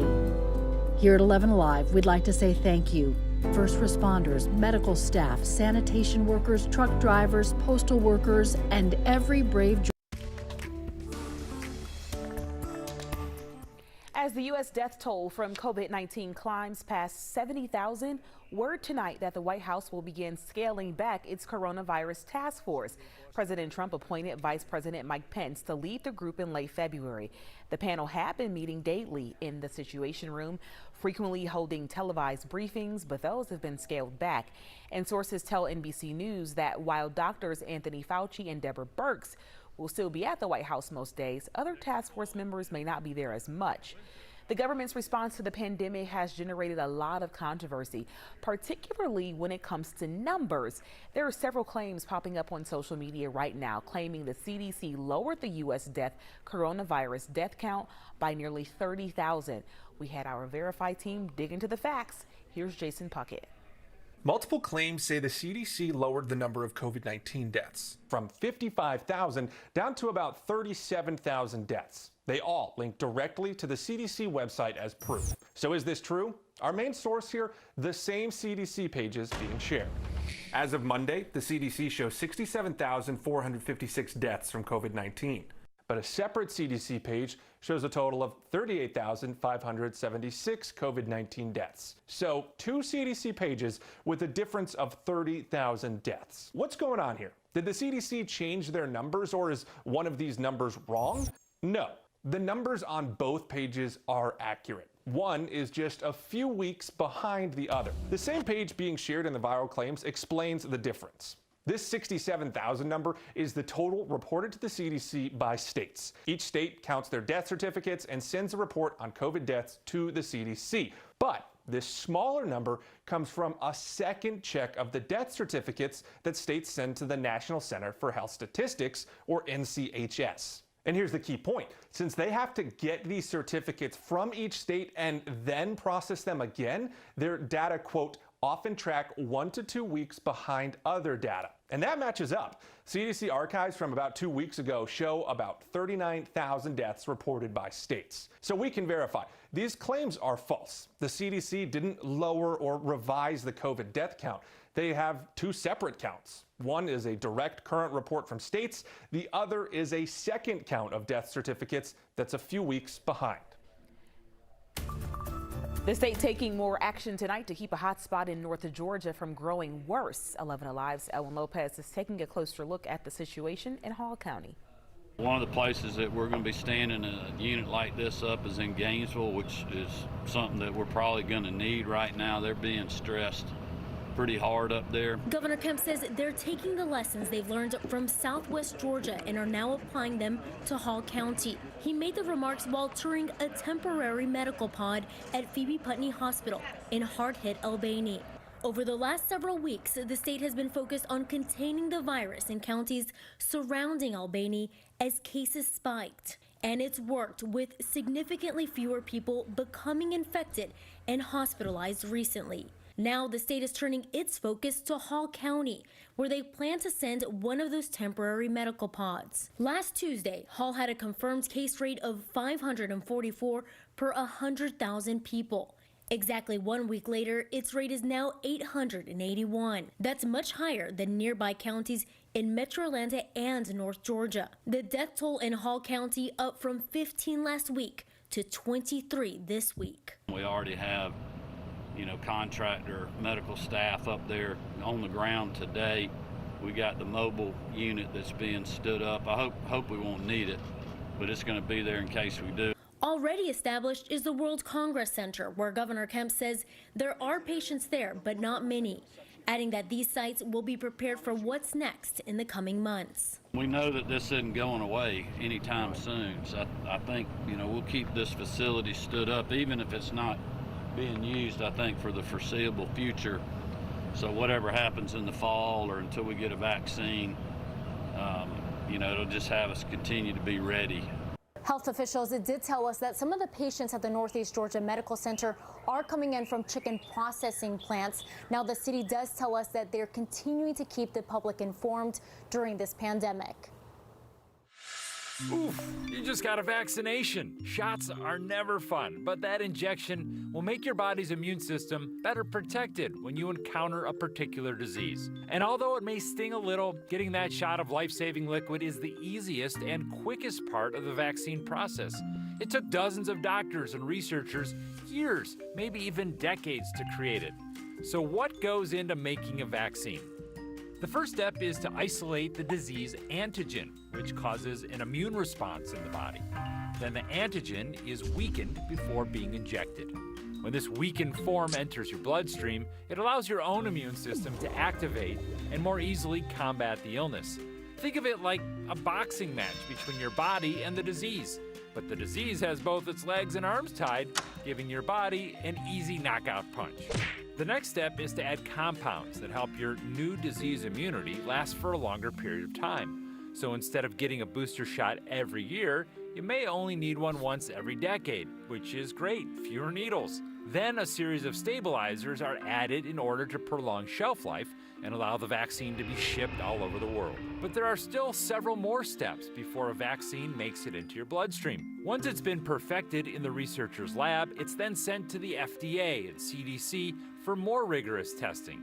This process generally takes years as well, first tested in another lab environment and then on a group of volunteers. Even after it's deemed effective, safe, and released for general use, the CDC, FDA, and National Institute of Health monitor its deployment and distribution, always on the lookout for side effects or ways to make it better.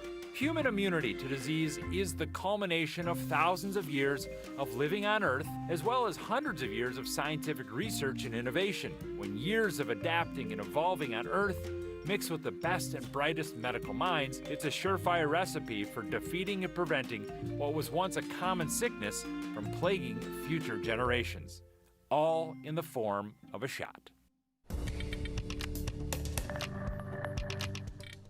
I'm meteorologist Chris Holcomb from the 11 Alive Storm Trackers. Much quieter weather out there right now. You see my phone propped up right here. I even have the cord hooked up to it because my battery was about to die. We have just under 200 people on right now. We had close to 400 on a little bit earlier. Folks wondering if the storm risk is over and hoping that tonight in North Georgia they won't have to deal with the thunder and lightning that were keeping them awake last night. All right, so tonight everything has moved on out. Take a look at radar where we are dry here now in Atlanta. Now there are a couple of other little spotty showers over to the west, over in Alabama, and it is possible tonight there still might be a couple of spotty showers, but that thunderstorm risk and strong storm area is gone. It has moved over to the east. It's pretty much over into South Carolina where they still have some severe thunderstorm warnings in effect. We did see some spots, especially north and east of the city, that reported some hail and also some wind damage. I think we're going to get more of these reports coming in as well once people get out and assess the damage. But it was pretty active here as this moved all the way across North Georgia. Some of those storms on the north side here through North Fulton County, North Cobb, North Gwinnett, that was pretty much as far south as these went, and then they moved on over to the east. Excuse me, the farther north that you went, that's where those storms were a little bit stronger. The main issues we had there, damaging winds, very heavy rain, lightning, and some large hail reported in some spots too. Let's take a look at this on the bigger picture. Let me show you what we're watching with that storm risk. Where you see the yellow color, that was in our area earlier, but that is now been kind of scaled back and it moves over into South Carolina. So that slight risk or level 2 risk doesn't really exist for us anymore here in the Atlanta area. It's still showing a marginal risk or the level 1 risk over parts of northeast Georgia. But I really think that that risk level is pretty much gone for East Georgia right now. So that's going to move away as well. Now we watch the temperatures. We got up to 84 for a high today. We are still a little mild at 76, but look up to the north. You see these green colors? That's the cooler air coming in. 68 in Canton, 65 in Gainesville, 62 in Blairsville. We're going to watch these cooler temperatures move in tonight, replacing that warmer air down to the south of us. And in fact, by tomorrow morning, we're going to move down into the 50s here. It's going to be a process overnight for those clouds that'll be clearing out. but then the wind is really going to start kicking up. It's going to be breezy overnight. In the morning, we calm down briefly, but then as we get to lunchtime, look at this. These are wind gusts tomorrow at lunchtime, around 22 miles an hour, a big area of those winds gusts that'll be over 20 miles an hour. And then through the afternoon, the wind gusts stick with us. We'll have 26 mile an hour wind gusts, we think around 5:30.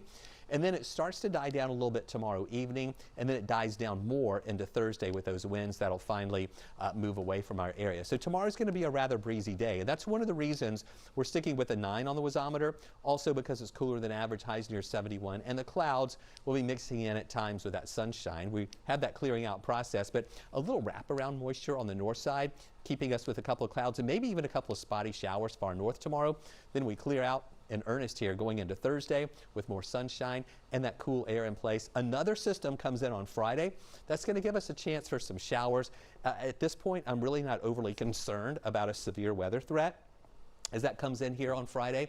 We clear out Saturday, and that reinforces the cooler air. 66 for a high Saturday.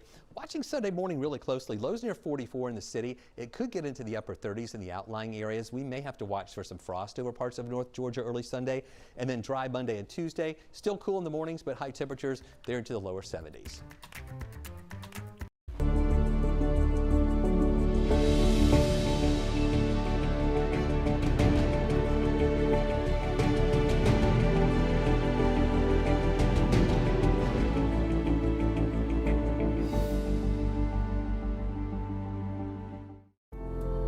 In times of great uncertainty, some things become more clear. The things we take for granted, the people we depend on daily. Here at 11 Alive, we'd like to say thank you. First responders, medical staff, sanitation workers, truck drivers, postal workers, and every brave Georgian doing their part to make a difference. We see you, we hear you, and we appreciate all that you do. Let's start with a viral message going around. Quote, vast majority of people who died had ibuprofen Advil in their system. This message is fake. We just bought 20 dust masks for $97. Are you doing this to help people or are you doing this to make money or both? Both. Take this email sent to the Verify team. Is it safe to have your house cleaned by outside workers? The best practice is to limit guests to emergencies only.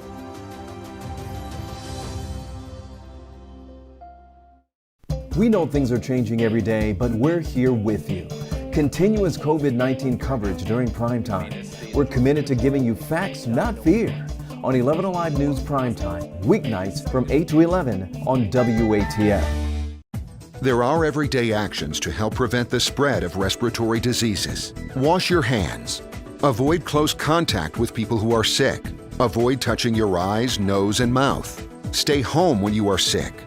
Cover your cough or sneeze. Clean and disinfect frequently touched objects with household cleaning spray. For more information, visit cdc.gov/COVID-19. This message brought to you by the National Association of Broadcasters and this station.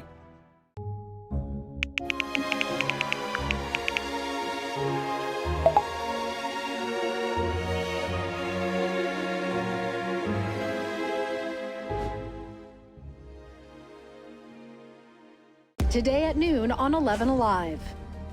We are seeing that lack of smell or altered taste can be a symptom. We answer your coronavirus-related medical questions. Because 11 A new type of dangerous and invasive hornet was recently spotted in the U.S. for the first time. Here's what you need to know about the Asian giant hornet, aka the murder hornet. The species was found in the U.S. for the first time in December 2019 near the Washington-Canada border. These hornets are about 1.5 to 2 inches long, with a large orange or yellow head. They're dangerous to both people and other insects, particularly honeybees. These attackers can brutally destroy a honeybee hive in a matter of hours, decapitating the bees and feeding the eggs and larvae to their own young. Though not normally aggressive towards people, they can still attack when threatened with a stinger that is longer and more toxic than that of a honeybee's. If you come across one of these insects, do not provoke it. If possible, take a photo from a safe distance and report it to your state's Department of Agriculture. Best practice is to limit guests to emergencies only.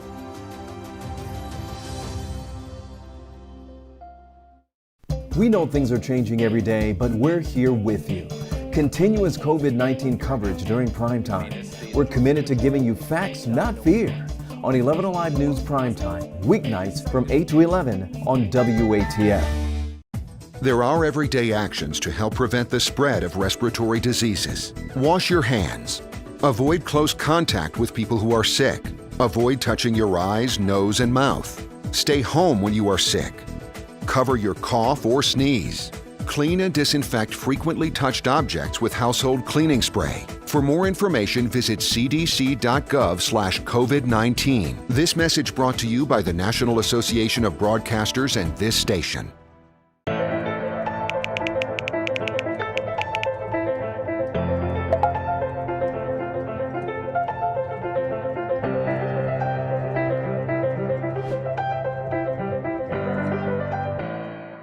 Today at noon on 11 Alive. We are seeing that lack of smell or altered taste can be a symptom. We answer your coronavirus-related medical questions. Because 11 Alive is where Atlanta speaks. Televised newscasts not enough for you? Get even more at 11 Alive's YouTube channel, where you'll find uncut interviews, extended body cam footage, live streams of Atlanta's biggest trials, and more. Subscribe to 11 Alive today.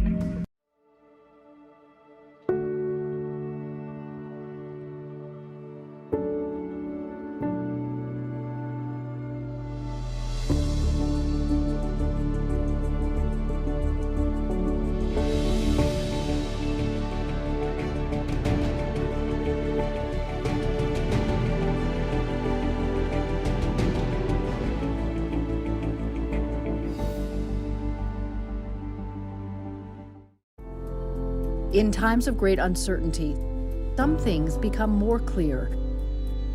The things we take for granted, the people we depend on daily. Here at 11 Alive, we'd like to say thank you. First responders, medical staff, sanitation workers, truck drivers, postal workers, and every brave Georgian doing their part to make a difference. We see you, we hear you, and we appreciate all that you do. Let's start with a viral message going around. Quote, vast majority of people who died had ibuprofen Advil in their system. This message is fake. We just bought 20 dust masks for $97. Are you doing this to help people or are you doing this to make money or both? Both. Take this email sent to the Verify team. Is it safe to have your house cleaned by outside workers? Things a lot quieter now than they were a little while ago for parts of North Georgia, where we had a line of strong storms that moved through, prompting numerous severe thunderstorm warnings. We've had reports of some wind damage in some spots, hail in some spots, and a lot of lightning that rolled through. But it's a lot quieter now as everything is pretty much passed over into South Carolina.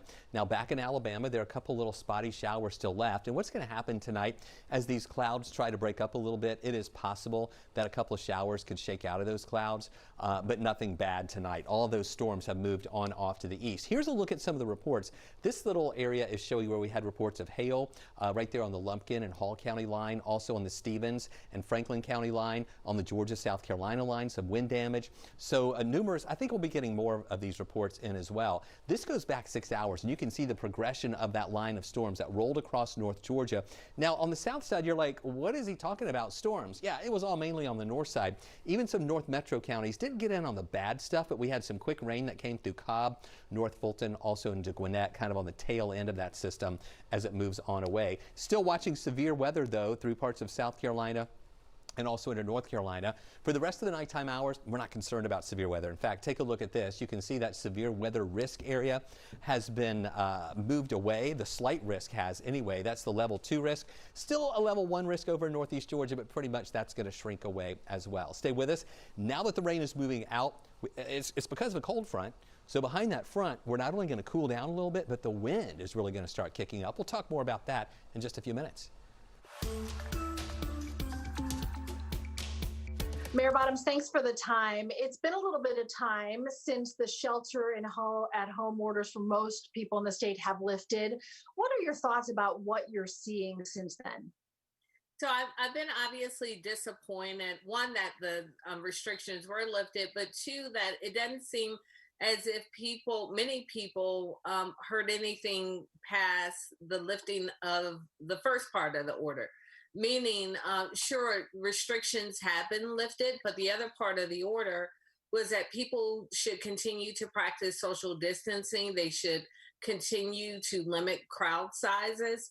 And what I saw this weekend was very concerning. Obviously, it's a beautiful day. It was a beautiful weekend in Atlanta, and we'll have many, many more. But I just want to remind people that this virus is still highly contagious, and many people are still vulnerable, especially those with underlying health conditions. So we still have to continue to do all of the things that we were doing before the restrictions were lifted. Were you surprised? I actually was surprised, and I'm ashamed to say it. Maybe I should not have been, but I thought that people still recognize that this is a deadly virus. And when I went out, I believe it's on Saturday, I took my kids out to watch the flyover from the Blue Angels. I was stunned at the number of cars that I saw out and about. It looked like a regular May Saturday afternoon in Atlanta to me. And even more surprising to me was seeing the crowds of people who were gathering, not distancing themselves, not wearing face masks. That was surprising and disappointing. You know, times are so different when you catch yourself looking at a picture or just being out at a place and you suddenly find yourself counting how many people and then counting how many face masks. What would your message be right now in terms of the significance of our personal choices? People are still dying. And it's a conversation that I've even had to have in my own household, as I have 4 kids. One's 18. He's very antsy, ready to get out. And I'm constantly reminding him, and as I will remind the public, nothing has changed about this virus. People with underlying health conditions, whether it's asthma, obesity, diabetes, high blood pressure, all of the things that we've talked about repeatedly, nothing has changed. Those people are more susceptible. And what we've seen is that even people in perfect health are dying from this virus. It's really like playing Russian roulette when you go out and you don't take all of the precautions that we know help keep you from contracting COVID-19. I know you're in very close touch with a lot of our state doctors. What are they talking to you about the timeline for when we might know the effects of what we're seeing here right now?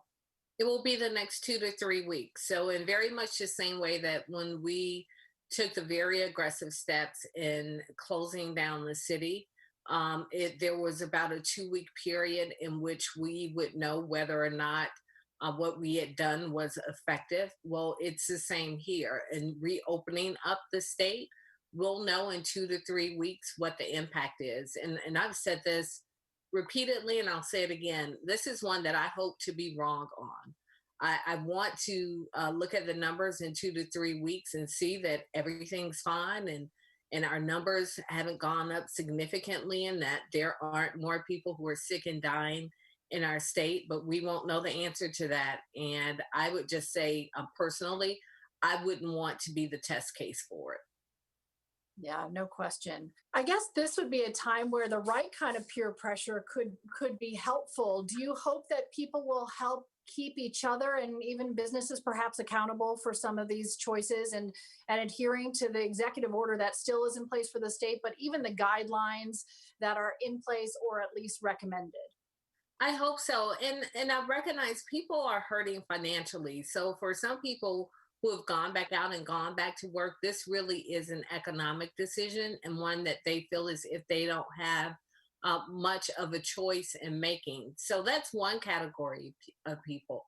But then there's another category. I'll just call this group the thrill seekers, people who just want to go out because they can, and they want to soak in the sun, and they want to go about leisurely as if everything is okay.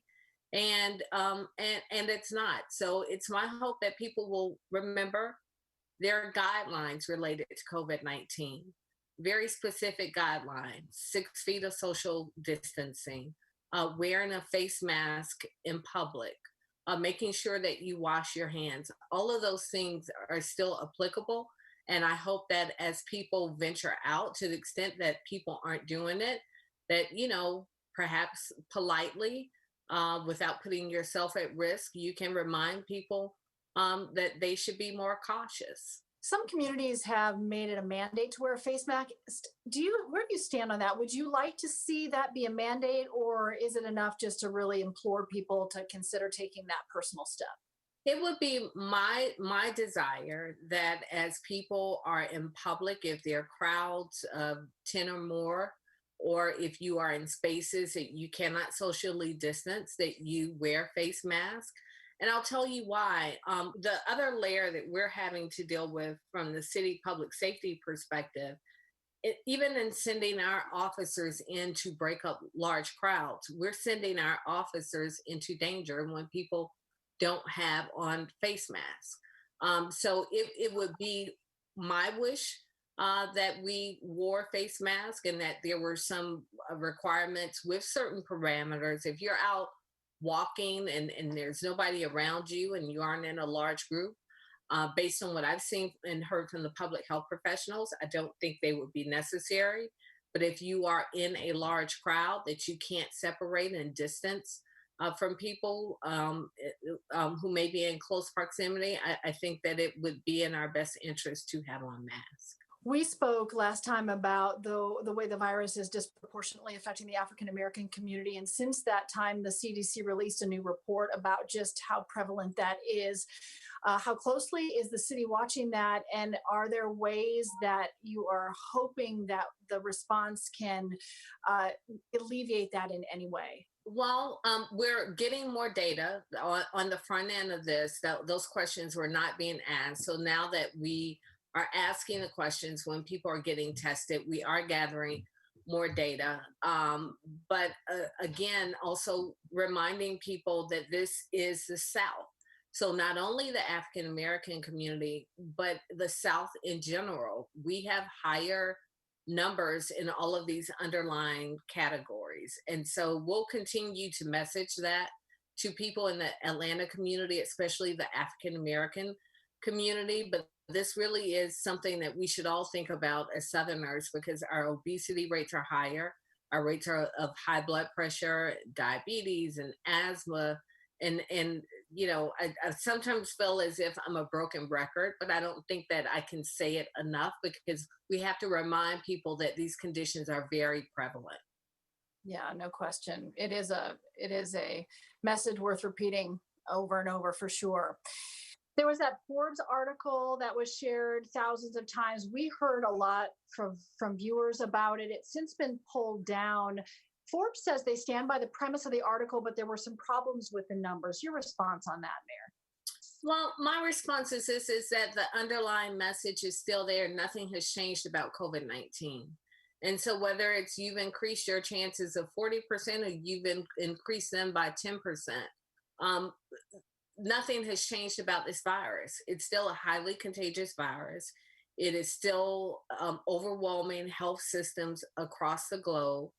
And most importantly, people need to be mindful of protecting not only their health, but the health of their families and people who they come in contact with. So, I don't know the specifics about what Forbes has said in response to that article, but I think the overwhelming premise of it all was that this is still a very highly contagious virus, and it's still putting people's lives in danger. If you could have, a moment, if you could be one-on-one with each Atlantan, what would that message be? Stay home. We are a resilient people. We are a resilient community. We are a resilient city. This is a very tough time for our city, especially for people who are out of work and people who are struggling to make ends meet.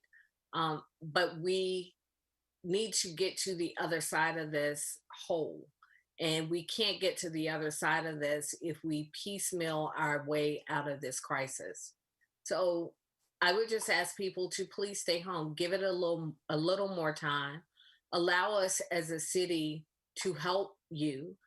If you are in need of services, if you are in need of assistance, if you are in need of food, I can't promise that we can do it all, but we'll certainly do the very best that we can. But the most important thing is the health of our community as a whole. And it's not healthy for us to go back to business as usual right now. And you mentioned people needing support. I know the city has a number of new initiatives, ATL Strong, Strength and Beauty, Create ATL, and this is a significant day where Georgia can give back.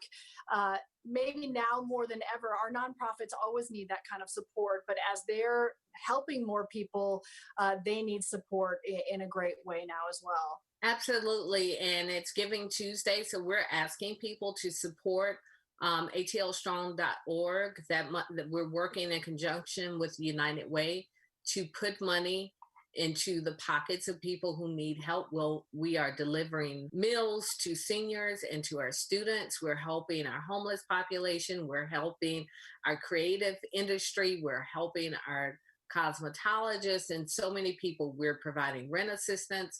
We're helping small businesses, so many people who are in need right now.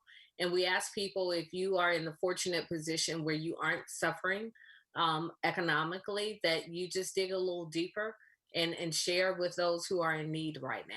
Yeah, there's no such thing as a small gift right now. Anything is significant. Every penny counts. I was on our ATL Strong website earlier today. My 12-year-old wanted to give $100 from the money he saved from his allowance. And you can imagine a 12-year-old takes a lot of savings to get to $100. I went online. It was very easy to give. And I saw that there were donations that were coming in for $20, $26. Every $5, it matters, and it helps, and it goes a very long way. Well, those are the moments that make a mom proud. That's really great. Mayor Bottoms, always appreciate the time. Thanks again so much. Thank you. Touched objects with household cleaning spray. For more information, visit cdc.gov/COVID-19. This message brought to you by the National Association of Broadcasters and this station.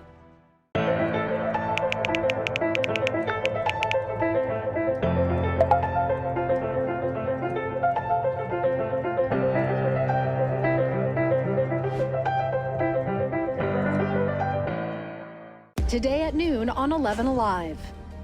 We are seeing that lack of smell or altered taste can be a symptom. We answer your coronavirus-related medical questions. Because 11 Alive is where Atlanta speaks. Televised newscasts not enough for you? Get even more at 11 Alive's YouTube channel, where you'll find uncut interviews, extended body cam footage, live streams of Atlanta's biggest trials, and more. Subscribe to 11 Alive today.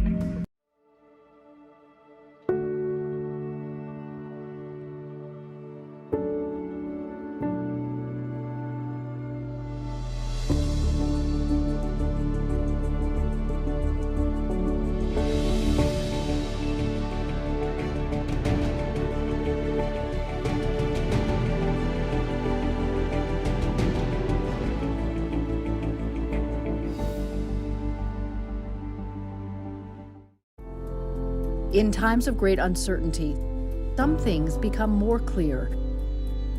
The things we take for granted, the people we depend on daily. Here at 11 Alive, we'd like to say thank you. First responders, medical staff, sanitation workers, truck drivers, postal workers, and every brave Georgian doing their part to make a difference. We see you, we hear you, and we appreciate all that you do.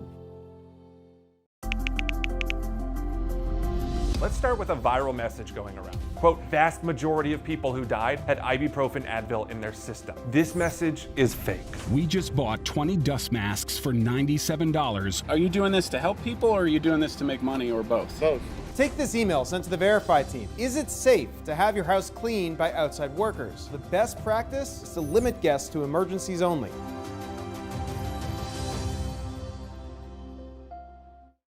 We know things are changing every day, but we're here with you.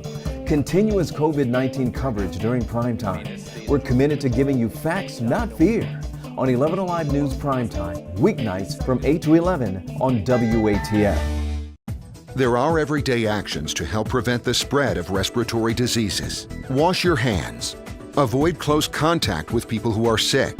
Avoid touching your eyes, nose, and mouth. Stay home when you are sick. Cover your cough or sneeze. Clean and disinfect frequently. The storms are gone, but we still have a couple of lingering showers left behind. It's the whole process of this front actually moving through. Ahead of that front, we had those storms that rolled through later, and now we have just a couple little spotty showers that are kicking up. Very small, just really a few raindrops with that here on the north side, right in parts of North Cobb, into the southern parts of those areas of Cherokee County. Also, as you move over into Haralson County here and into Cleburne County, a couple of showers back into Alabama. Again, nothing really major. The stronger storms are off into the Carolinas now, and this is really active earlier where we had some reports of damage with hail and also some wind damage over parts of northeast Georgia earlier. Here are the storms as we were tracking those move through earlier during the afternoon hours, and then as they were over the northern part here, north central part and northeastern part of the state, that's where we had numerous severe thunderstorm warnings with damaging winds, a lot of lightning, and some of that hail that rolled through with those, and very heavy rain in some spots. So that is now gone.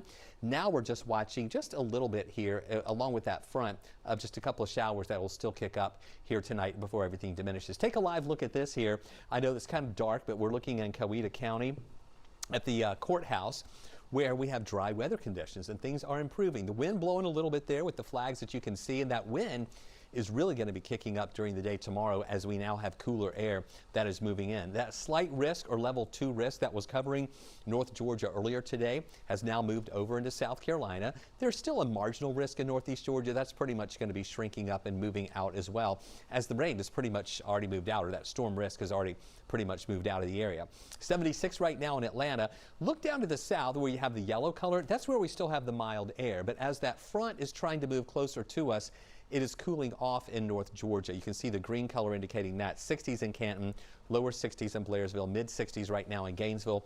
We'll see these temperatures fall through the 60s during the overnight hours, and then by tomorrow morning, we'll bottom out there in the 50s. We'll see some sunshine at times, though, mixing in with clouds, and we're going to see that wind really start kicking up.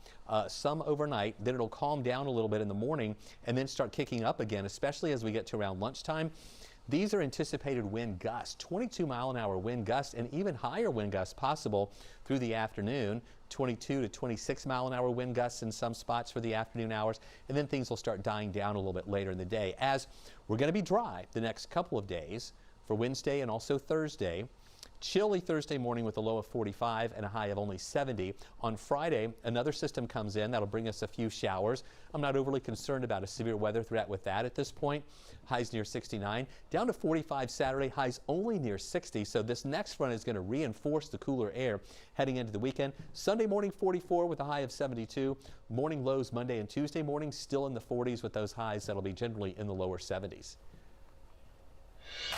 An Atlanta family is reeling tonight after the roof of their apartment collapsed, and they say the management company isn't doing enough to help. Caitlin Ross talked to the family, who says they don't know what to do. Roberta Honeycutt and her daughter couldn't believe their eyes as the ceiling of their apartment caved in last night. She yells, "What's the ceiling?" And the ceiling was all down. She says her bedroom is ruined. It was just so upsetting. The whole ceiling came down. She says she had to call the emergency maintenance line multiple times before anyone would respond.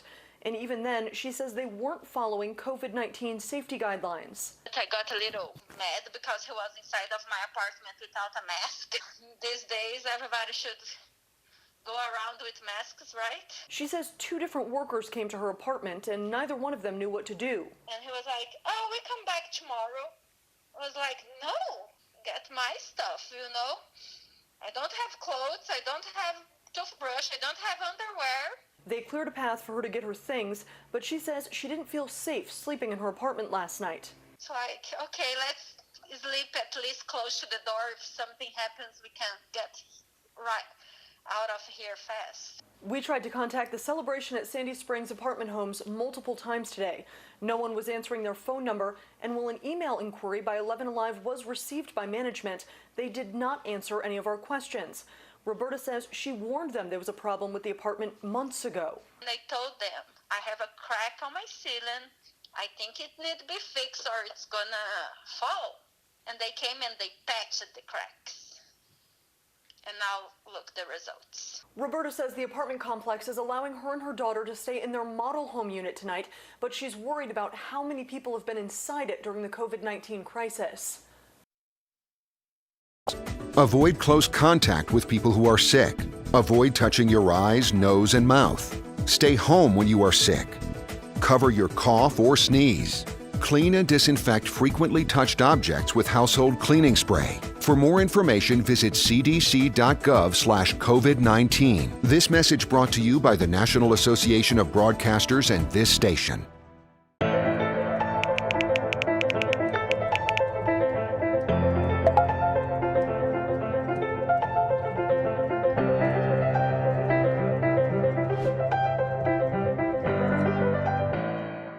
Today at noon on 11 Alive. We are seeing that lack of smell or altered taste can be a symptom. We answer your coronavirus-related medical questions. Because 11 Alive is where Atlanta speaks. Televised newscasts not enough for you? Get even more at 11 Alive's YouTube channel, where you'll find uncut interviews, extended body cam footage, live streams of Atlanta's biggest trials, and more. Subscribe to 11 Alive today.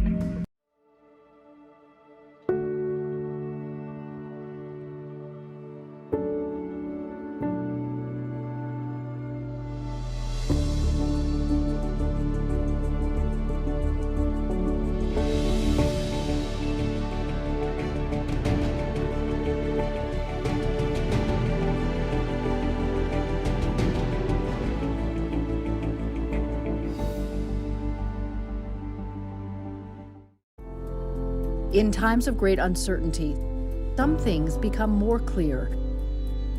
The things we take for granted, the people we depend on daily. Here at 11 Alive, we'd like to say thank you. First responders, medical staff, sanitation workers, truck drivers, postal workers, and every brave Georgian doing their part to make a difference. We see you, we hear you, and we appreciate all that you do. Let's start with a viral message going around. Quote, vast majority of people who died had ibuprofen Advil in their system. This message is fake. We just bought 20 dust masks for $97. Are you doing this to help people or are you doing this to make money or both? Both. Take this email sent to the Verify team. Is it safe to have your house cleaned by outside workers? The best practice is to limit guests to emergencies only.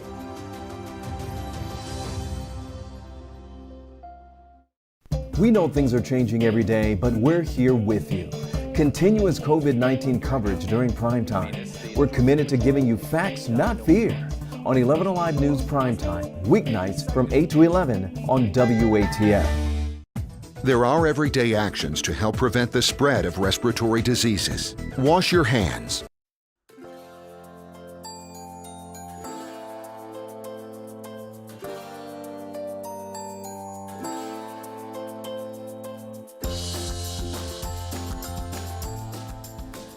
We do what we do because of the kids. Now that that physical space has been taken away, it feels like part of our heart is taken away too.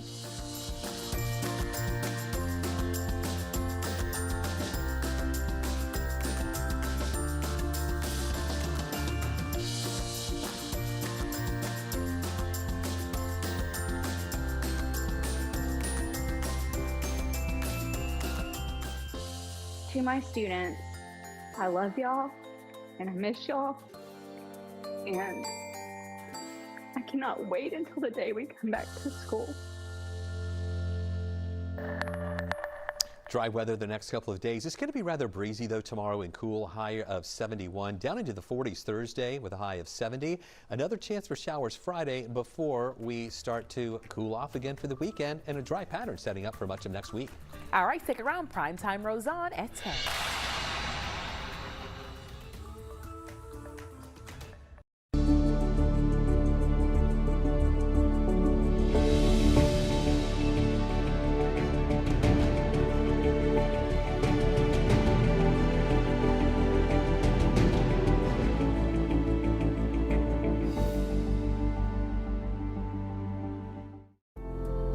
In times of great uncertainty, some things become more clear. The things we take for granted, the people we depend on daily. Here at 11 Alive, we'd like to say thank you. First responders, medical staff, sanitation workers, truck drivers, postal workers, and every brave Georgian doing their part to make a difference. We see you, we hear you, and we appreciate all that you do. Let's start with a viral message going around. Quote, vast majority of people who died had ibuprofen Advil in their system. This message is fake. We just bought 20 dust masks for $97. Are you doing this to help people or are you doing this to make money or both? Both. Take this email sent to the Verify team. Is it safe to have your house cleaned by outside workers? The best practice is to limit guests to emergencies only.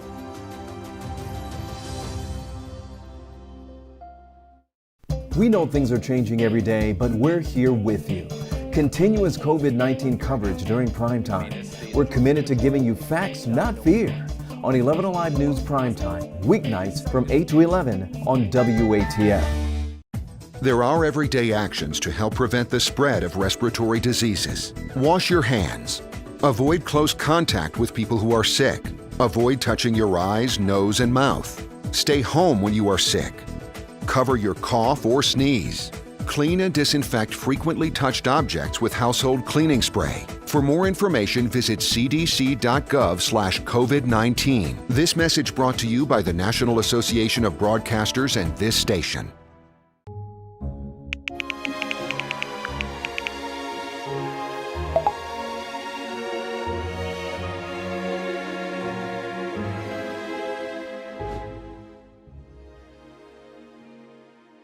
Today at noon on 11 Alive.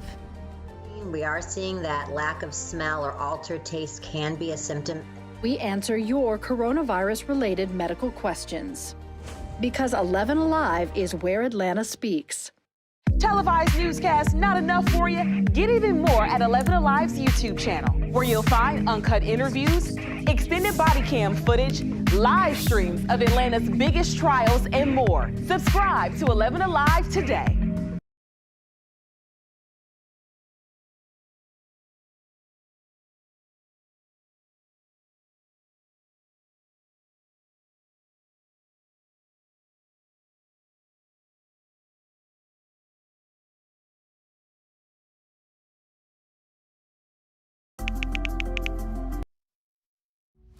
Eleven Alive News Primetime on the ATL starts now. Tonight on this Tuesday at 10 o'clock, we hear from Atlanta's Mayor Keisha Lance-Bottoms, what she says she has been seeing in Atlanta since the shelter-in-place order was lifted for most of us. And are you having trouble affording your rent? 3 things to do that could help you stay in your home. Plus, the district attorney is taking action after an African-American man was shot and killed while jogging with 3 white men in hot pursuit clutching rifles.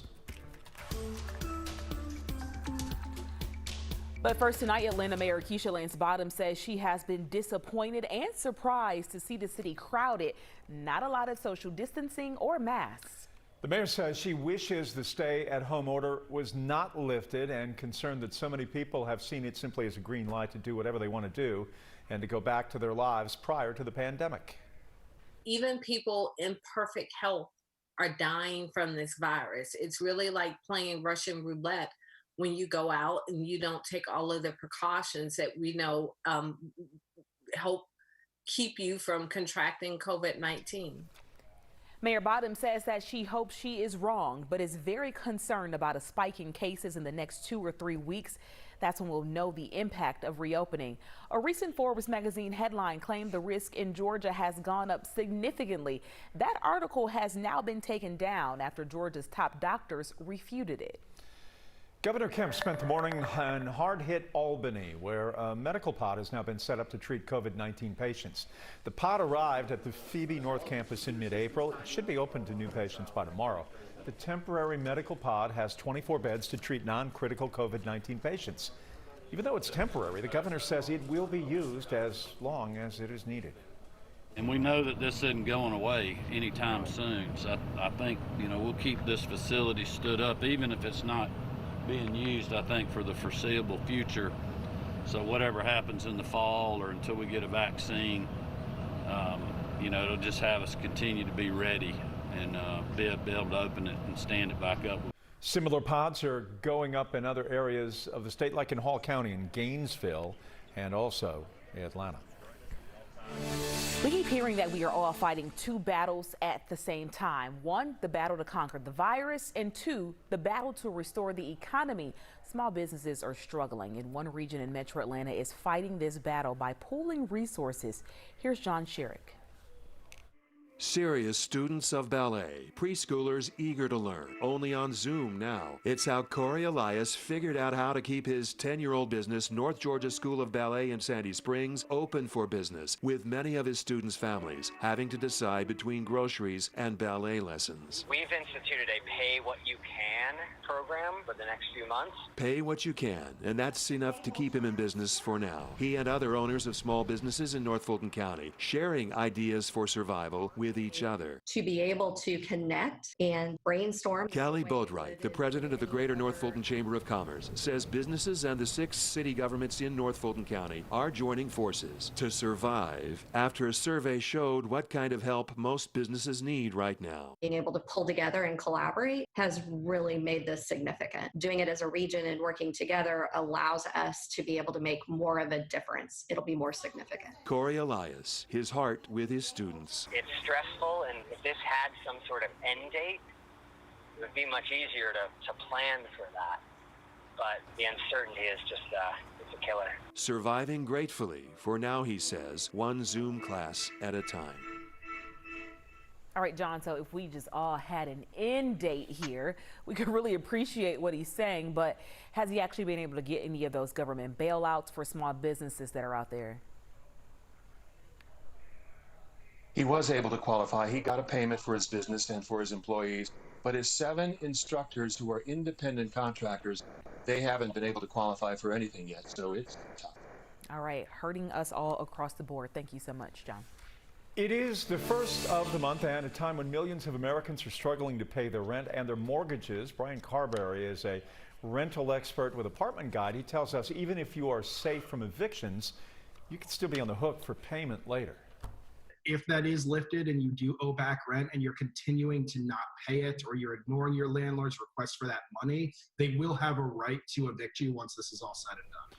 So here are 3 things that you can do. Carberry says, talk to your landlord, see if you can use your security deposit towards the rent. The hope, the wish, the dream, the prayer for many is that your landlord is open to any kind of idea, right?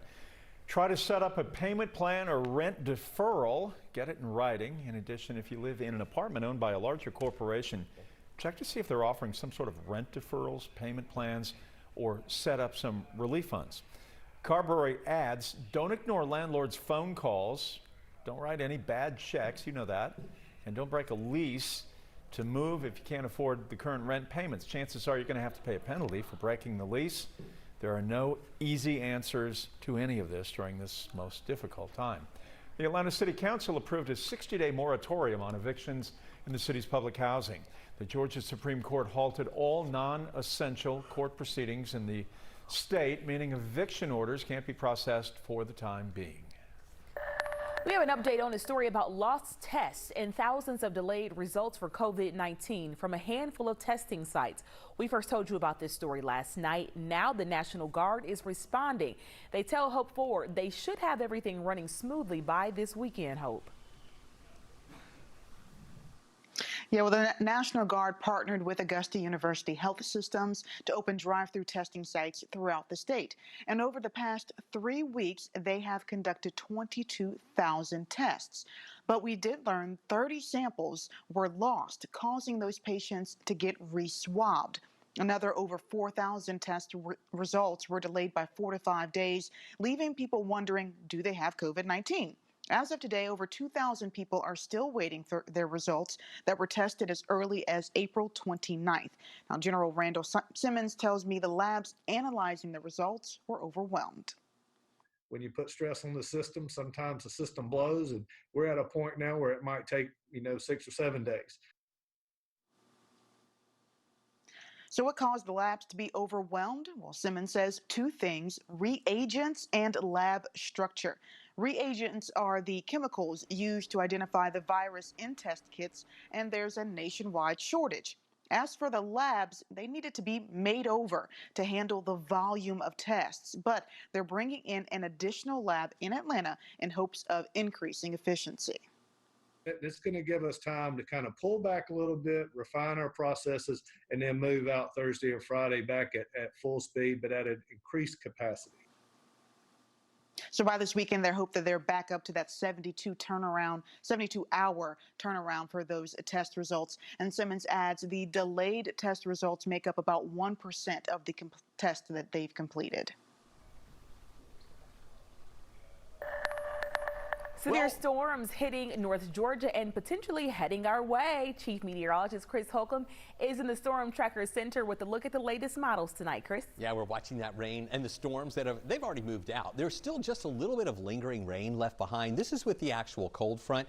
And this isn't that impressive at all, but we're just talking about a few sprinkles here in North Fulton County, parts of Forsyth County. That stretches down into West Georgia, into Carroll County, also down into parts of Randolph County, into Alabama, just to the east of Talladega.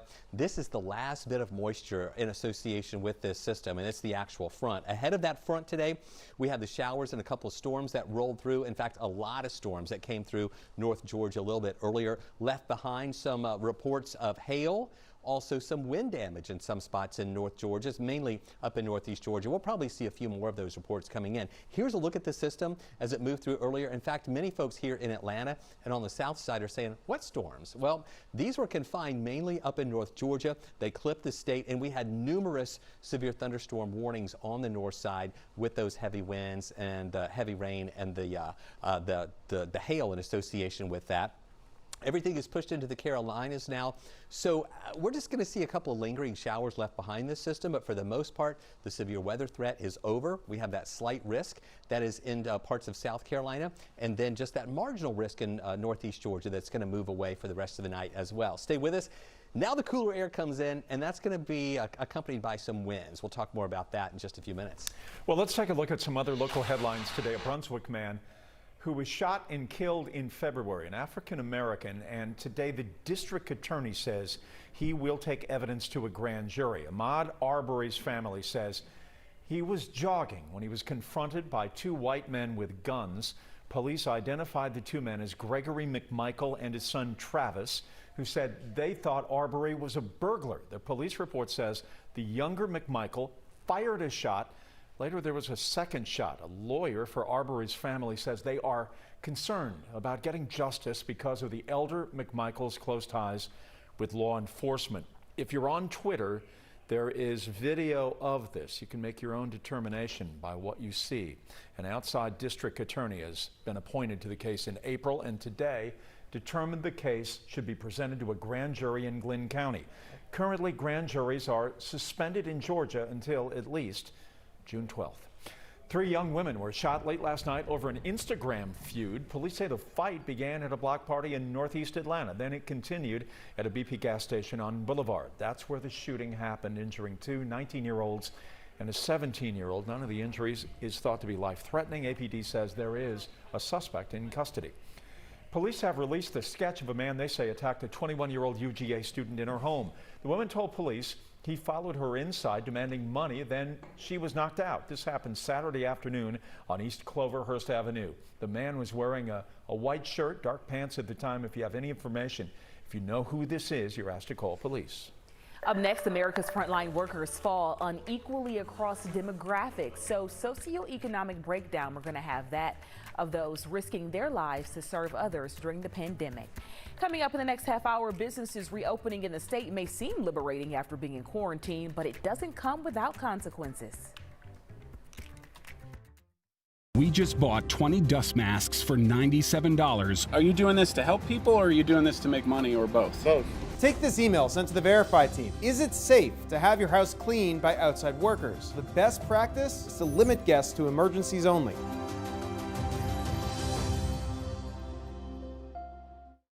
We know things are changing every day, but we're here with you. Continuous COVID-19 coverage during prime time. We're committed to giving you facts, not fear. On 11 Alive News Primetime, weeknights from 8 to 11 on WATF. There are everyday actions to help prevent the spread of respiratory diseases. Wash your hands.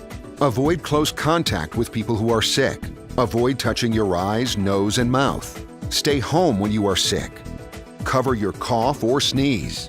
Clean and disinfect frequently touched objects with household cleaning spray. For more information, visit cdc.gov/COVID-19. This message brought to you by the National Association of Broadcasters and this station.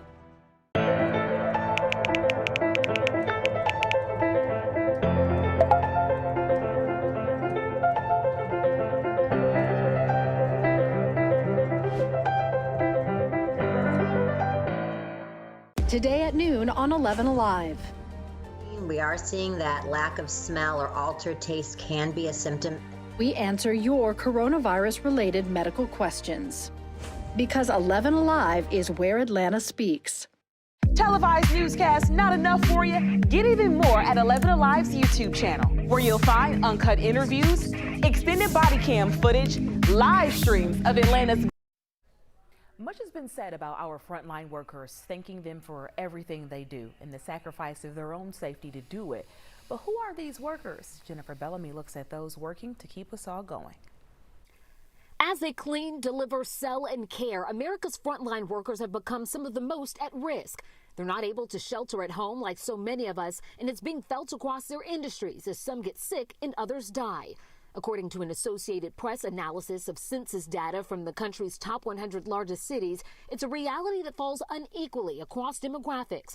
It's mostly women, people of color, immigrants, and those in lower socioeconomic classes serving on the front lines of this pandemic. So let's break it down group by group. Of our healthcare workers, 75% in most cities are women. Among frontline workers, they're the most likely to have health insurance, but 7% still don't have it, and more than 8% live below the federal poverty line. Those numbers closely mirror those of Atlanta. When it comes to warehouse and delivery workers, more than 60% in most cities are people of color. In Atlanta, that number is more than 88% people of color and nearly 30% without health care. And over the past few weeks, many across the country have staged protests over conditions and compensation. We find the most diversity among grocery workers. They're evenly split between men and women, and in most cities are more than 40% white, 15% black, and 14% Hispanic. At least 16% live below the federal poverty line, and 15% don't have health insurance. The analysis found janitors are the most vulnerable financially of frontline workers. In Atlanta, more than 90% are people of color, more than 50% are women, 35% live below the poverty line, and 44% are without health care. All right, let's check back in with our chief meteorologist, Chris Holcomb. He has our forecast for us. Jeff, you know, those storms are pretty much out of here. They've moved over into the Carolinas, but we still have a couple of lingering showers left behind. That's moving through with the actual cold front that's pushing through the area. Those storms that came through earlier were well ahead of that front. So here's what's left, and I know that's not really that impressive at all, but just in case you're outside and you're like, wait a minute, is that rain coming down? Just a few sprinkles around Lake Lanier, Forsyth County, North Gwinnett County. Also over here in Carroll County, this is more than just a couple of sprinkles, maybe just a very small, isolated, moderate shower. Also back into Alabama, parts of Randolph County getting in on a moderate shower as well. Most of us are dry, and that's what's left behind after those stronger storms came through earlier that are now back into parts of South Carolina. And you can see that area of rain and storms that came through earlier today, and that prompted numerous severe thunderstorm warnings on the north side. Really heavy rain, wind, the main threats with that, a lot of lightning with that system as well. But now it's over into the Carolinas. We still have a couple of severe thunderstorm watches in effect there in the Carolinas.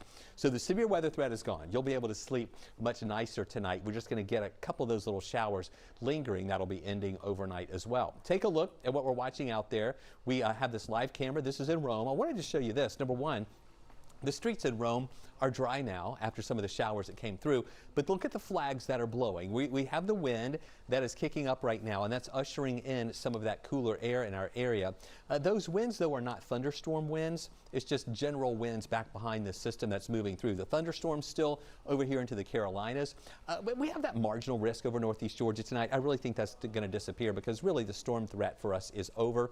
the front is passing through. Now, I want you to see here, though, 75 in Atlanta, 76 in Peachtree City, 73 in Covington, 76 in Athens. The cold front is sweeping through right now. On the other side of that front, those temperatures are a little bit lower. Not a drastic drop. We're talking 68 in Marietta, 68 in Canton, 62 in Blairsville. But that's just the leading edge of that cooler air that's going to be filtering into our area overnight tonight and during the day tomorrow. By morning, we start off in the 50s. Clearing skies out there. We'll see some clouds mixing in with the sun at times tomorrow, but the wind is really going to be kicking up. Some overnight, and then it dies out a little bit in the morning. Then it kicks up again. Lunchtime, these are wind gusts at 22 miles an hour, 22 to 26 mile an hour wind gusts. We're thinking around 5 o'clock. Still breezy conditions in the evening tomorrow, and then it starts to die down for your Thursday. So here's what we're watching as we go through the next 24 hours here for the wazometer. A low of 56, a high of 71. We're going to give that a 9 on the wazometer. Decreasing clouds are really a mix of sun and clouds and those breezy conditions. You can see here tonight, see that wind shift coming in here. It'll be kind of breezy. A little bit of wraparound moisture tomorrow. Possibly could kick up a shower up in North Georgia. Nothing strong though. Just a mix of sun and clouds here. Clearing out though in earnest later Wednesday night into Thursday.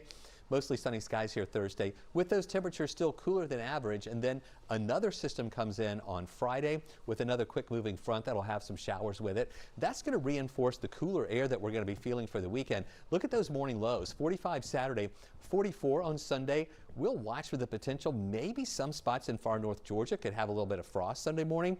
And then 70s for highs, though, Sunday, Monday, and Tuesday. Take a look at your weather wow moment. This is from one of our own storm tracker, Samantha Moore. Posted earlier that it just seems like those roses and her flowers just seem to be so much more vibrant and so many more blooms out there. I don't know if you've noticed that or not, but thanks for submitting that on our Storm Trackers page, Sam. We'd love to see your submissions, and you can do that on our webpage or actually on our Storm Trackers page. And we'd love for you to be a part of this closed Facebook group. On Facebook, just search 11 Live Storm Trackers. Ask to become a member. We'll let you in, and you can also share pictures, videos, and weather information with other weather enthusiasts around the area. Well, thank you for sending the love, support, and encouragement, Metro Atlanta. Let's head to Fulton County, where the car wash is open for business. Today, healthcare workers received a free car sanitation. Workers at Grady, Emory, Wellstar, they were all able to have the inside of their personal cars properly sanitized. State Representative Park Cannon and National Car Wash Day founder Bentley Brandon hosted the event. Cannon says the community is proud of healthcare workers and appreciates their efforts. Well, hey, we want to know what's happening around you as well. You can send us your videos using the hashtag #SendTheLoveATL or to the number you see right there on your screen. Well, it was a day of unity and giving back. After the break, we are talking to nonprofits needed now more than ever. Thank you to all the nurses. We really appreciate your sacrifice and your effort during this tough time. Thank you for being caring, selfless, and brave. We appreciate all of your acts of service. Thank you. I just want to say thank you to all the healthcare workers that work so hard to keep us safe every day. Thank you. There are everyday actions to help prevent the spread of respiratory diseases. Wash your hands. Avoid close contact with people who are sick. Avoid touching your eyes, nose, and mouth. Stay home when you are sick. Cover your cough or sneeze. Clean and disinfect frequently touched objects with household cleaning spray. For more information, visit cdc.gov/COVID-19. This message brought to you by the National Association of Broadcasters and this station.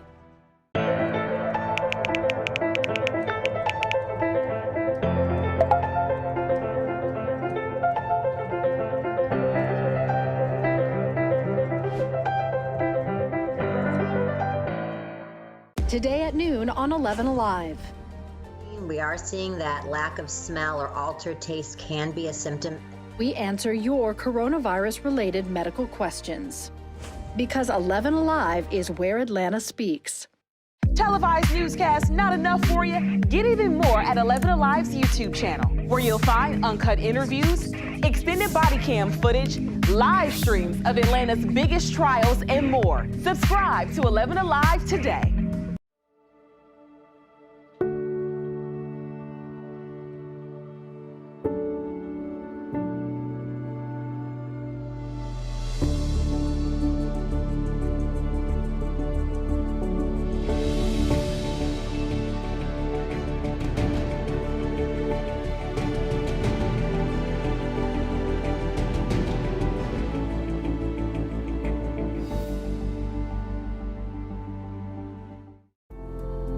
In times of great uncertainty, some things become more clear. The things we take for granted, the people we depend on daily. Here at 11 Alive, we'd like to say thank you. First responders, medical staff, sanitation workers, truck drivers, postal workers, and every brave Georgian doing their part to make a difference. We see you, we hear you, and we appreciate all that you do. Let's start with a viral message going around. Quote, vast majority of people who died had ibuprofen Advil in their system. This message is fake. We just bought 20 dust masks for $97. Are you doing this to help people or are you doing this to make money or both? Both. Take this email sent to the Verify team. Is it safe? Since the start of the pandemic, Georgia's nonprofit community has rallied around people who now need help. They need your support now. 11 Alive is where Atlanta speaks, and this is Georgia Gives and Giving Tuesday. Liza Lucas shares the voices of 7 nonprofits who've been serving on the front lines. Helping those in need does not stop in a pandemic. We've served over 40,000 people since March 1st. The need has skyrocketed. I mean, we'll distribute over 40 to 50,000 diapers this week alone. The high demand, the new normal for nonprofits, coupled with the challenge of social distancing. The women that we serve, they come into our office, they have a career counseling session, and then they have a dressing session. We really can't do that right now. They're the ones that were the first ones to lose their jobs. But with the struggles, a silver lining. It was pretty obvious and clear early on that we needed to bring our community together to do good. At Open Hand, we're preparing about 7,000 meals a day right now. And we couldn't do that without the support of our volunteers. And I think that's the silver lining of this pandemic, whether it's United Way helping to raise funds and to rally us, whether it's Hands on Atlanta sending us volunteers, the community is really coming together. 1,100 people open their homes to pets and are telling us that they're helping them through this crisis. We work tirelessly to help people, animals. Our work doesn't end when the crisis ends. The effects of the pandemic not ending anytime soon as nonprofits work to serve while also needing support. The work is essential, and Atlanta depends on it. A community defines itself by how it treats people. And we've got a deep impulse to make a difference in the lives of folks. And the people who support us want to do that as well. All right, Jeff, time for me to head out to get ready for Up Late coming up on 11 Alive at 11 p.m. I'll see you there. All right, Aisha, thank you. And here's what's coming up on the Big 36. An 11 Alive Reveal exclusive. Homeowners threatened with fines for weeds and paint problems even during a pandemic. What the law says about your rights. Stay with us. Best practice is to limit guests to emergencies only.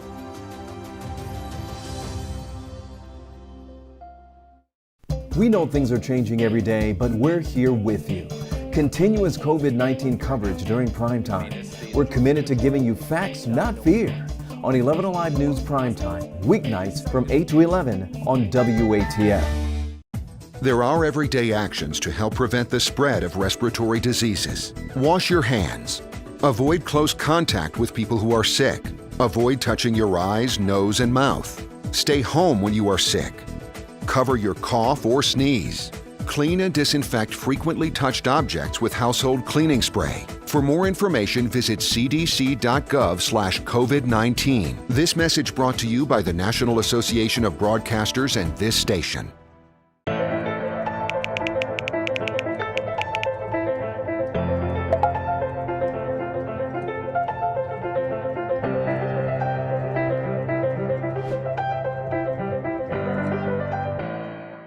Today at noon on 11 Alive. We are seeing that lack of smell or altered taste can be a symptom. We answer your coronavirus-related medical questions.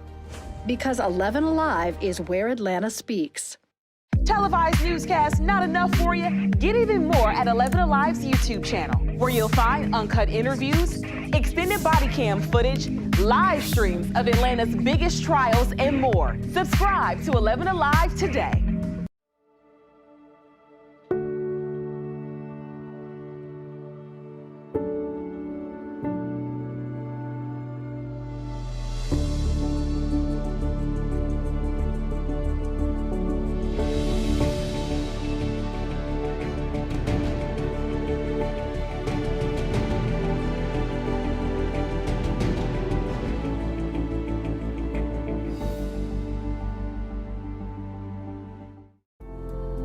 In times of great uncertainty, some things become more clear. The things we take for granted, the people we depend on daily. Here at 11 Alive, we'd like to say thank you. First responders, medical staff, sanitation workers, truck drivers, postal workers, and every brave Georgian doing their part to make a difference. We see you, we hear you, and we appreciate all that you do. Let's start with a viral message going around. Quote, vast majority of people who died had ibuprofen Advil in their system. This message is fake. We just bought 20 dust masks for $97. Are you doing this to help people or are you doing this to make money or both? Both. Take this email sent to the Verify team. Is it safe to have your house cleaned by outside workers? The best practice is to limit guests to emergencies only.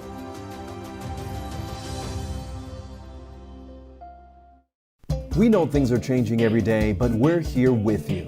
Continuous COVID-19 coverage during Primetime. We're committed to giving you facts, not fear. On 11 Alive News Primetime, weeknights from 8 to 11 on WATF. There are everyday actions to help prevent the spread of respiratory diseases. Wash your hands. Avoid close contact with people who are sick. Avoid touching your eyes, nose, and mouth. Stay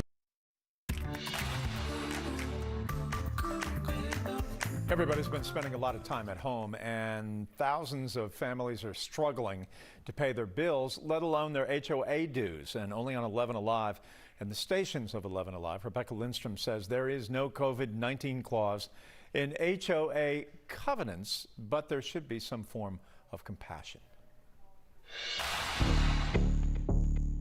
Weeds, flaking paint, and past due assessments, they are triggers for fines and even legal action at community associations across the metro. We think, well, it's simple to lay bark mulch, but yet it's fairly costly.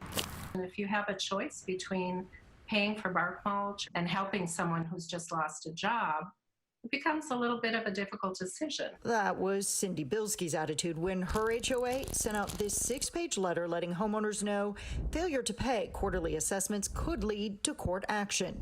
And since spring had sprung, it was time to clean up the yards. Even though the letter did say in bold the board would work with anyone who had a hardship. I was shocked and angry. We received emails from other concerned homeowners wondering if property management companies fining people for weeds were trying to profit off the pandemic. With social distancing and stay-at-home orders, some don't feel it's appropriate or even safe to stand in line at the hardware store. I've been past Home Depot and I've had to drive right past because it frightens me. But not taking action is even scarier. For years, our stories have exposed how a homeowner's failure to pay assessments or deal with even a small violation can snowball into a costly cycle of debt. You lose your home. That's hard. So it's important to know COVID-19 hasn't changed any of that. So treat it as one of those bills that has to get paid. Attorney George Nowak helped write Georgia's HOA laws. He says some homeowners are using their stimulus money to pay their dues, so we may not know the full hardship for several more months. Getting a payment of some amount is better than getting nothing. Nowak says HOAs learned that lesson the hard way during the financial crunch a decade ago. So many homeowners said, I owe you so much, I give up. I'm not even going to pay. The loss of revenue impacted entire communities for years. We saw associations that could not open their swimming pools. The fall color, the spring color, the pine straw. So much of that had to be just put aside. That's why he is recommending to his clients that they maintain the status quo, but with compassion for those truly facing a hardship, setting up payment plans and waiving late fees. I definitely think they need to take a look at each individual situation. Bielski says her board president did later apologize, calling the timing of the letter insensitive. But Nowak stresses the information sent out wasn't wrong, and the burden is on those who have a hardship to make the first move. Do not just stop paying.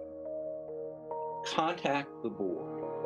One of the benefits that hopefully will come out of this is putting the community back into community associations. Rebecca Lindstrom reporting for us tonight. Here's what else you should know. Whatever agreements are made between you and the board, be sure to get it in writing and signed. If you run into more problems, you need to reach out early. Don't wait until the due date to ask for more time.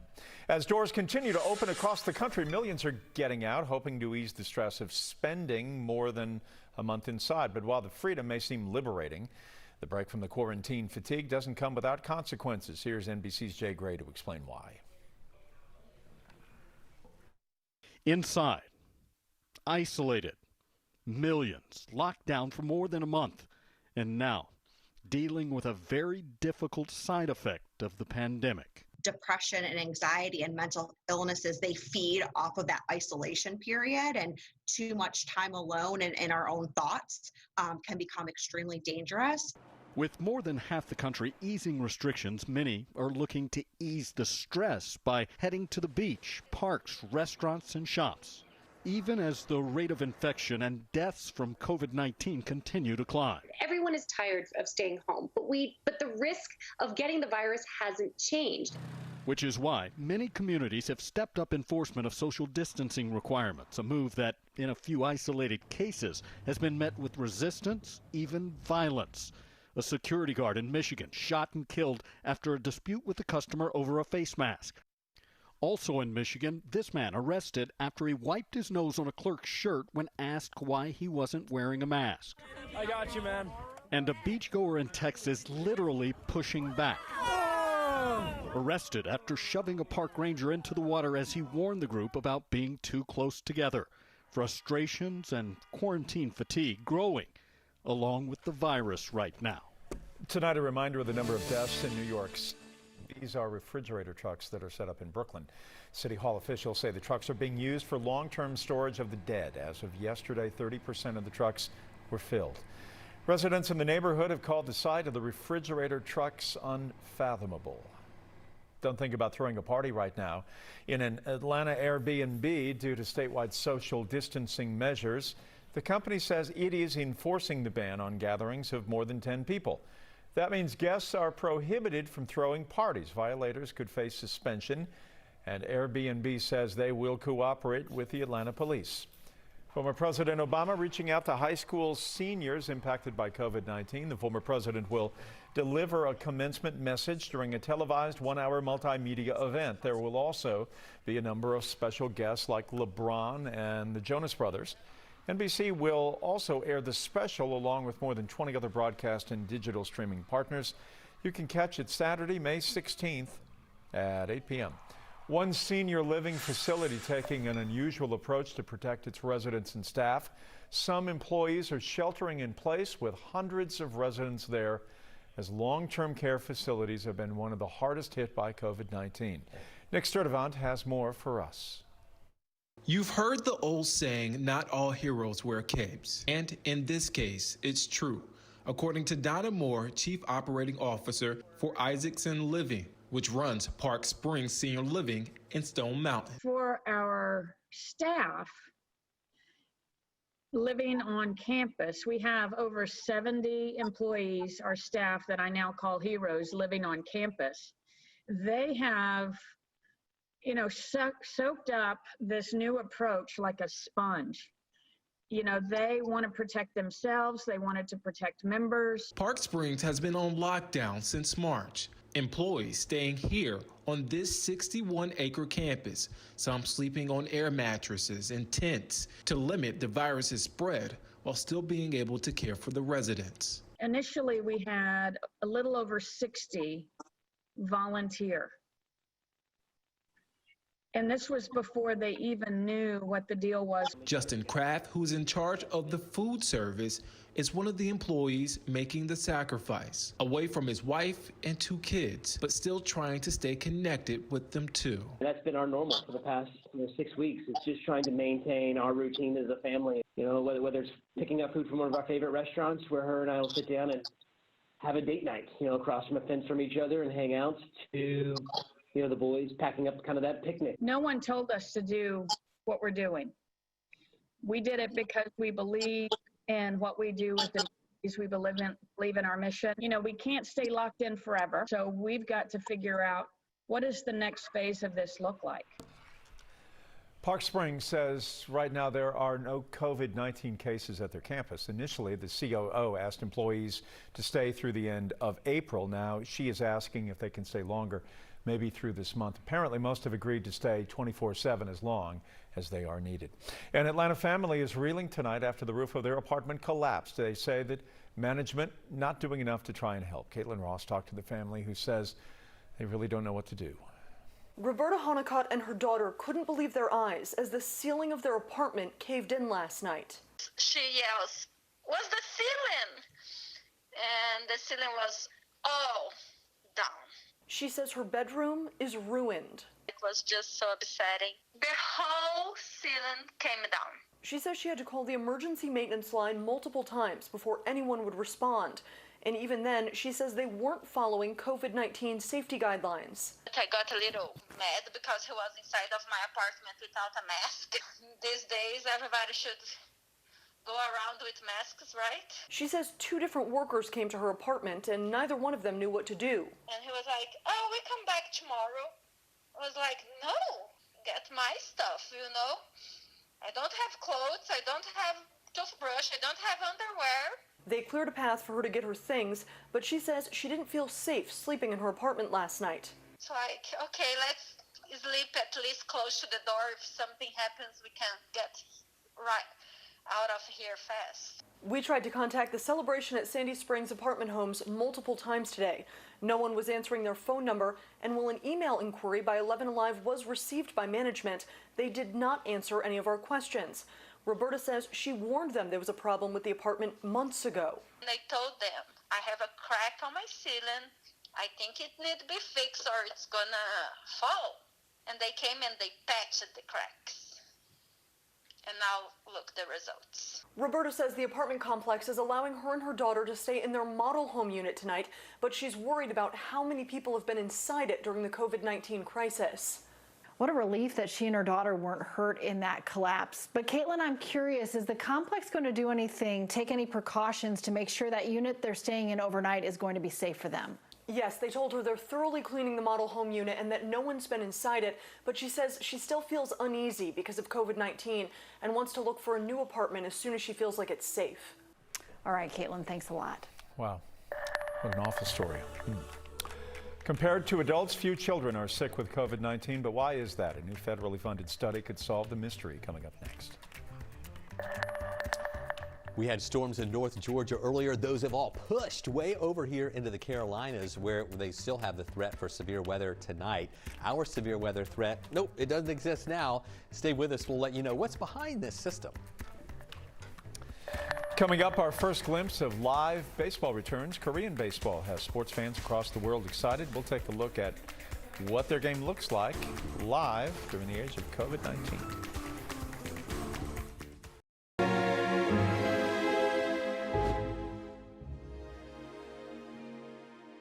Today at noon on 11 Alive. We are seeing that lack of smell or altered taste can be a symptom. We answer your coronavirus-related medical questions. Because 11 Alive is where Atlanta speaks. Televised newscasts not enough for you? Get even more at 11 Alive's YouTube channel, where you'll find uncut interviews, extended body cam footage, live streams of Atlanta's biggest trials, and more. Subscribe to 11 Alive today.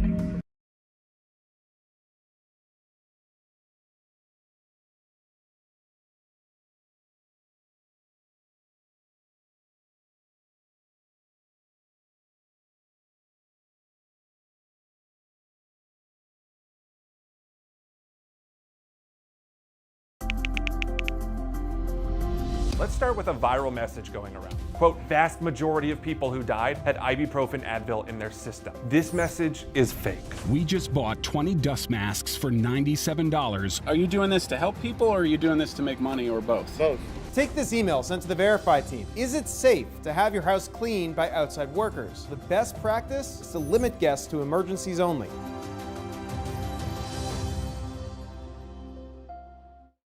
We know things are changing every day, but we're here with you. Continuous COVID-19 coverage during primetime. We're committed to giving you facts, not fear. On 11 Alive News Primetime, weeknights from 8 to 11 on WATF. There are everyday actions to help prevent the spread of respiratory diseases. Wash your hands. Avoid close contact with people who are sick. Avoid touching your eyes, nose, and mouth. Stay home when you are sick. Cover your cough or sneeze. Clean and disinfect frequently touched objects with household cleaning spray. For more information, visit cdc.gov/COVID-19. This message brought to you by the National Association of Broadcasters and this station.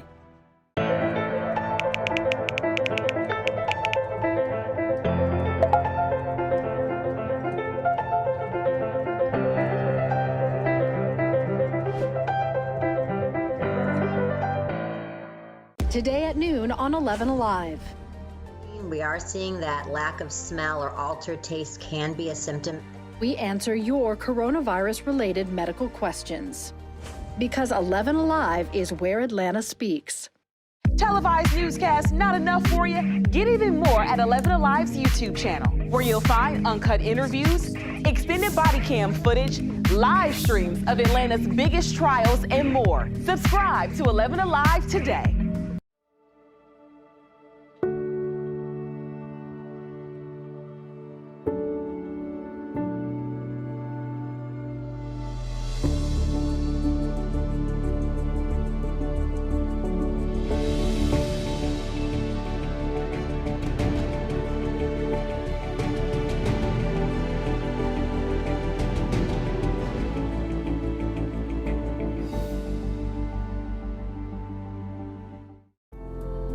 In times of great uncertainty, some things become more clear. The things we take for granted, the people.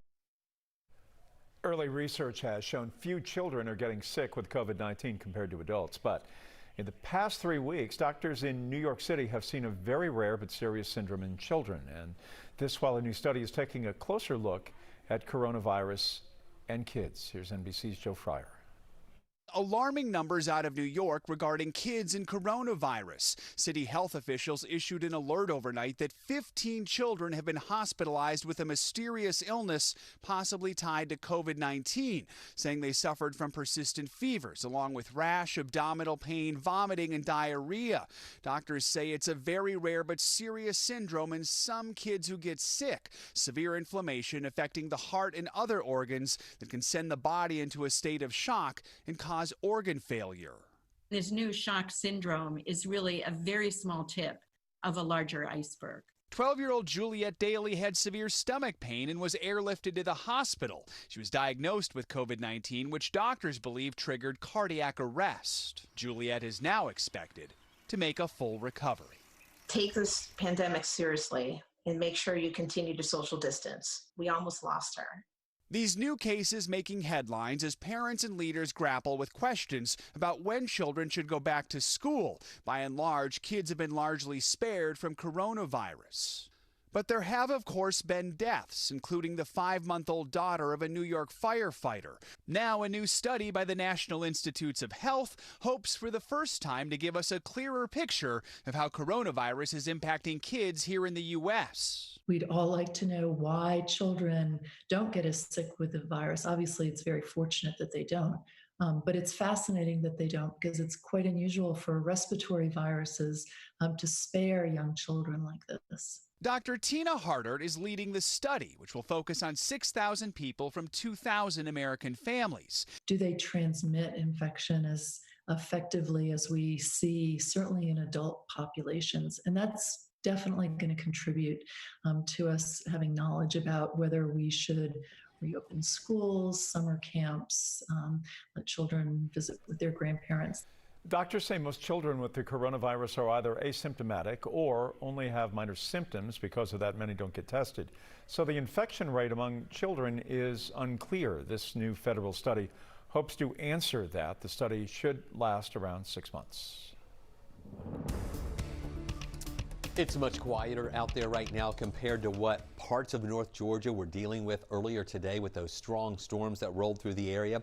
And those storms were well ahead of the cold front. The actual front is moving through right now, and it is kicking up just a couple little showers, not much at all. You can see this little bit of rain back into Randolph County, Alabama. Just a little bit of rain with that, and that's going to swing through areas on the south side. We've had just a couple spotty little showers here this evening, but the main event was earlier today during the late afternoon and early evening with these storms that rolled across North Georgia.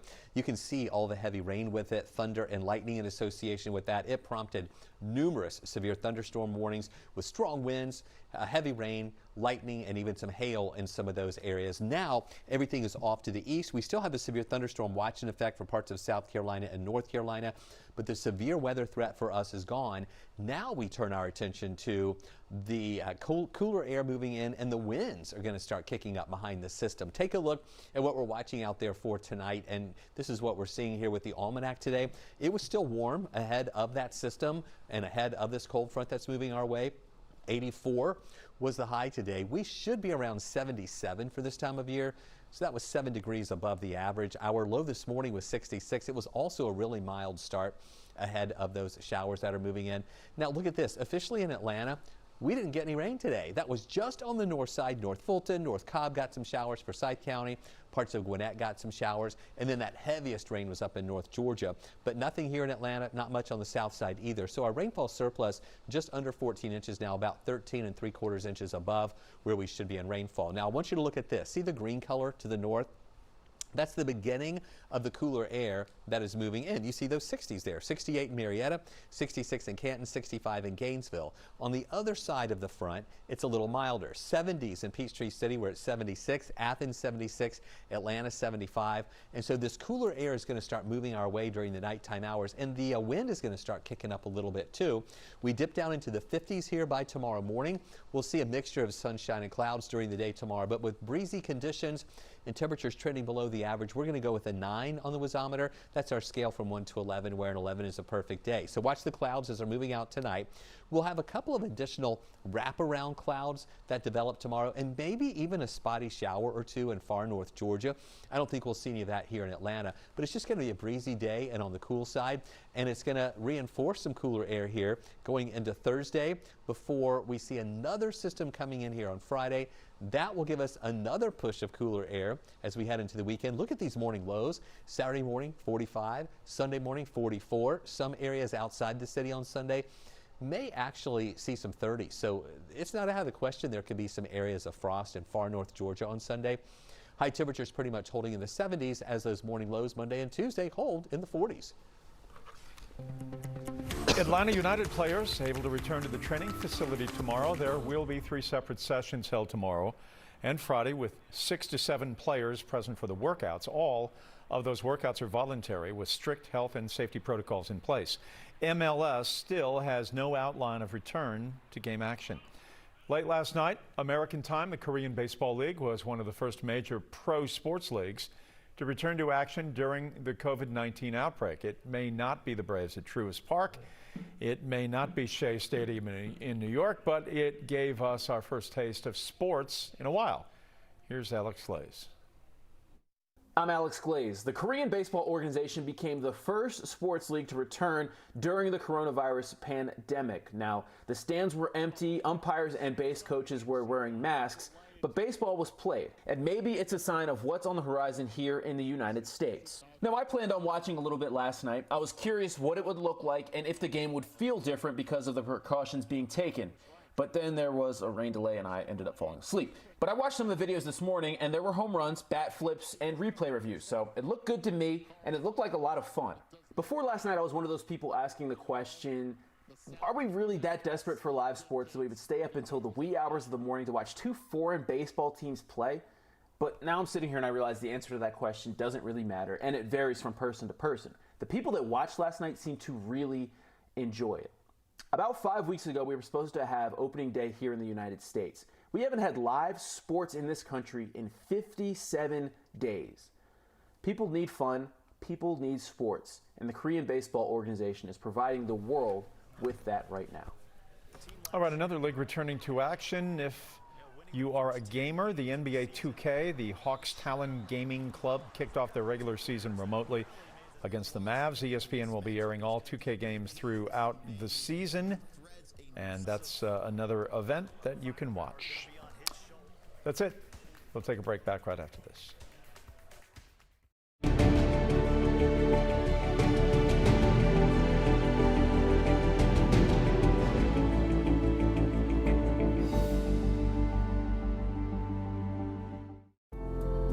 In times of great uncertainty, some things become more clear. The things we take for granted, the people we depend on daily. Here at 11 Alive, we'd like to say thank you. First responders, medical staff, sanitation workers, truck drivers, postal workers, and every brave Georgian doing their part to make a difference. We see you, we hear you, and we appreciate all that you do. Let's start with a viral message going around. Quote, vast majority of people who died had ibuprofen Advil in their system. This message is fake. We just bought 20 dust masks for $97. Are you doing this to help people, or are you doing this to make money, or both? Both. Take this email sent to the Verify team. Is it safe to have your house cleaned by outside workers? The best practice is to limit guests to emergencies only.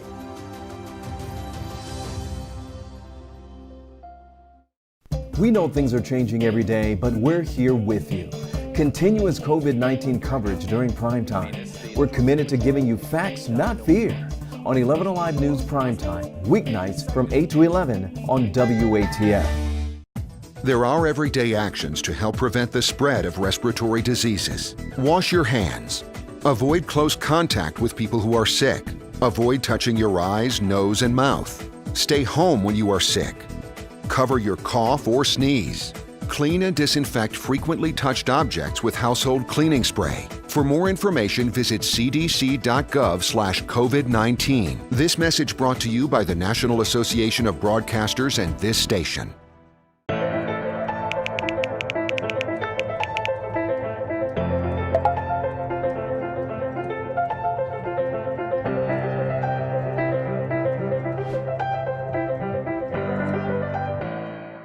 Today at noon on 11 Alive.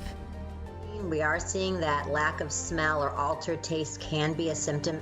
We answer your coronavirus-related medical questions. Because 11 Alive is where Atlanta speaks. Televised newscasts not enough for you? Get even more at 11 Alive's YouTube channel, where you'll find uncut interviews, extended body cam footage, live streams of Atlanta's biggest trials, and more. Subscribe to 11 Alive today.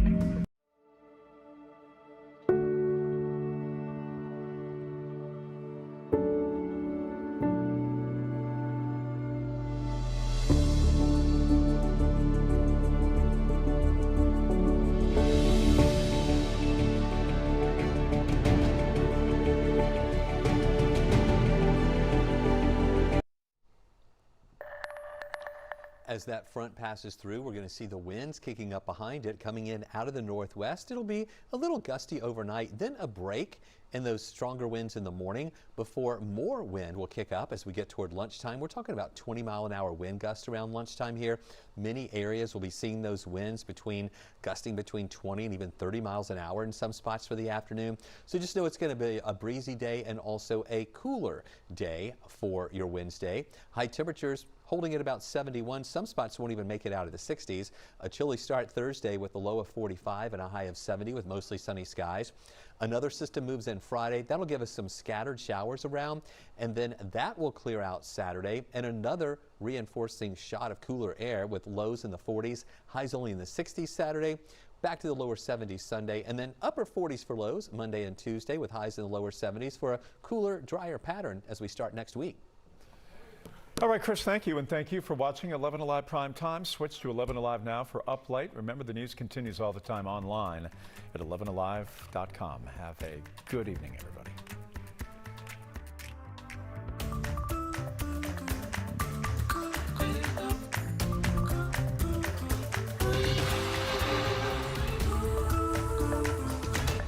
To help prevent the spread of respiratory diseases, wash your hands. Avoid close contact with people who are sick. Avoid touching your eyes, nose, and mouth. Stay home when you are sick. Cover your cough or sneeze. Clean and disinfect frequently touched objects with household cleaning spray. For more information, visit cdc.gov/COVID-19. This message brought to you by the National Association of Broadcasters and this station.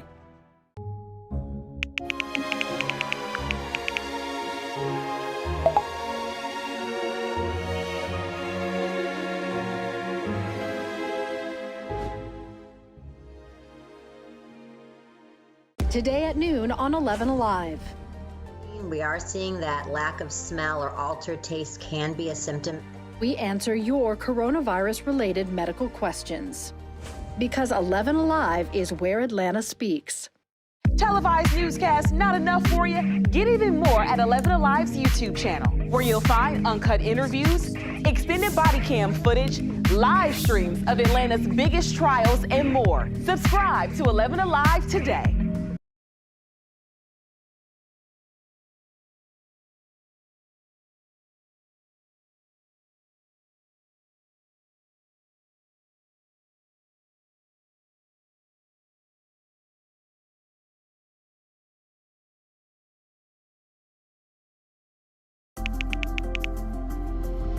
Let's start with a viral message going around. Quote, vast majority of people who died had ibuprofen Advil in their system. This message is fake.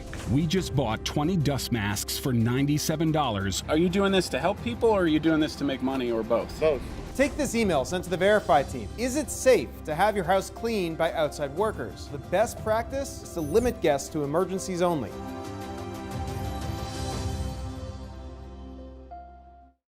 We know things are changing every day, but we're here with you. Continuous COVID-19 coverage during primetime. We're committed to giving you facts, not fear. On 11 Alive News Primetime, weeknights from 8 to 11 on WATF. There are everyday actions to help prevent the spread of respiratory diseases. Wash your hands.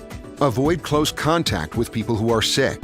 Avoid touching your eyes, nose, and mouth. Stay home when you are sick. Cover your cough or sneeze.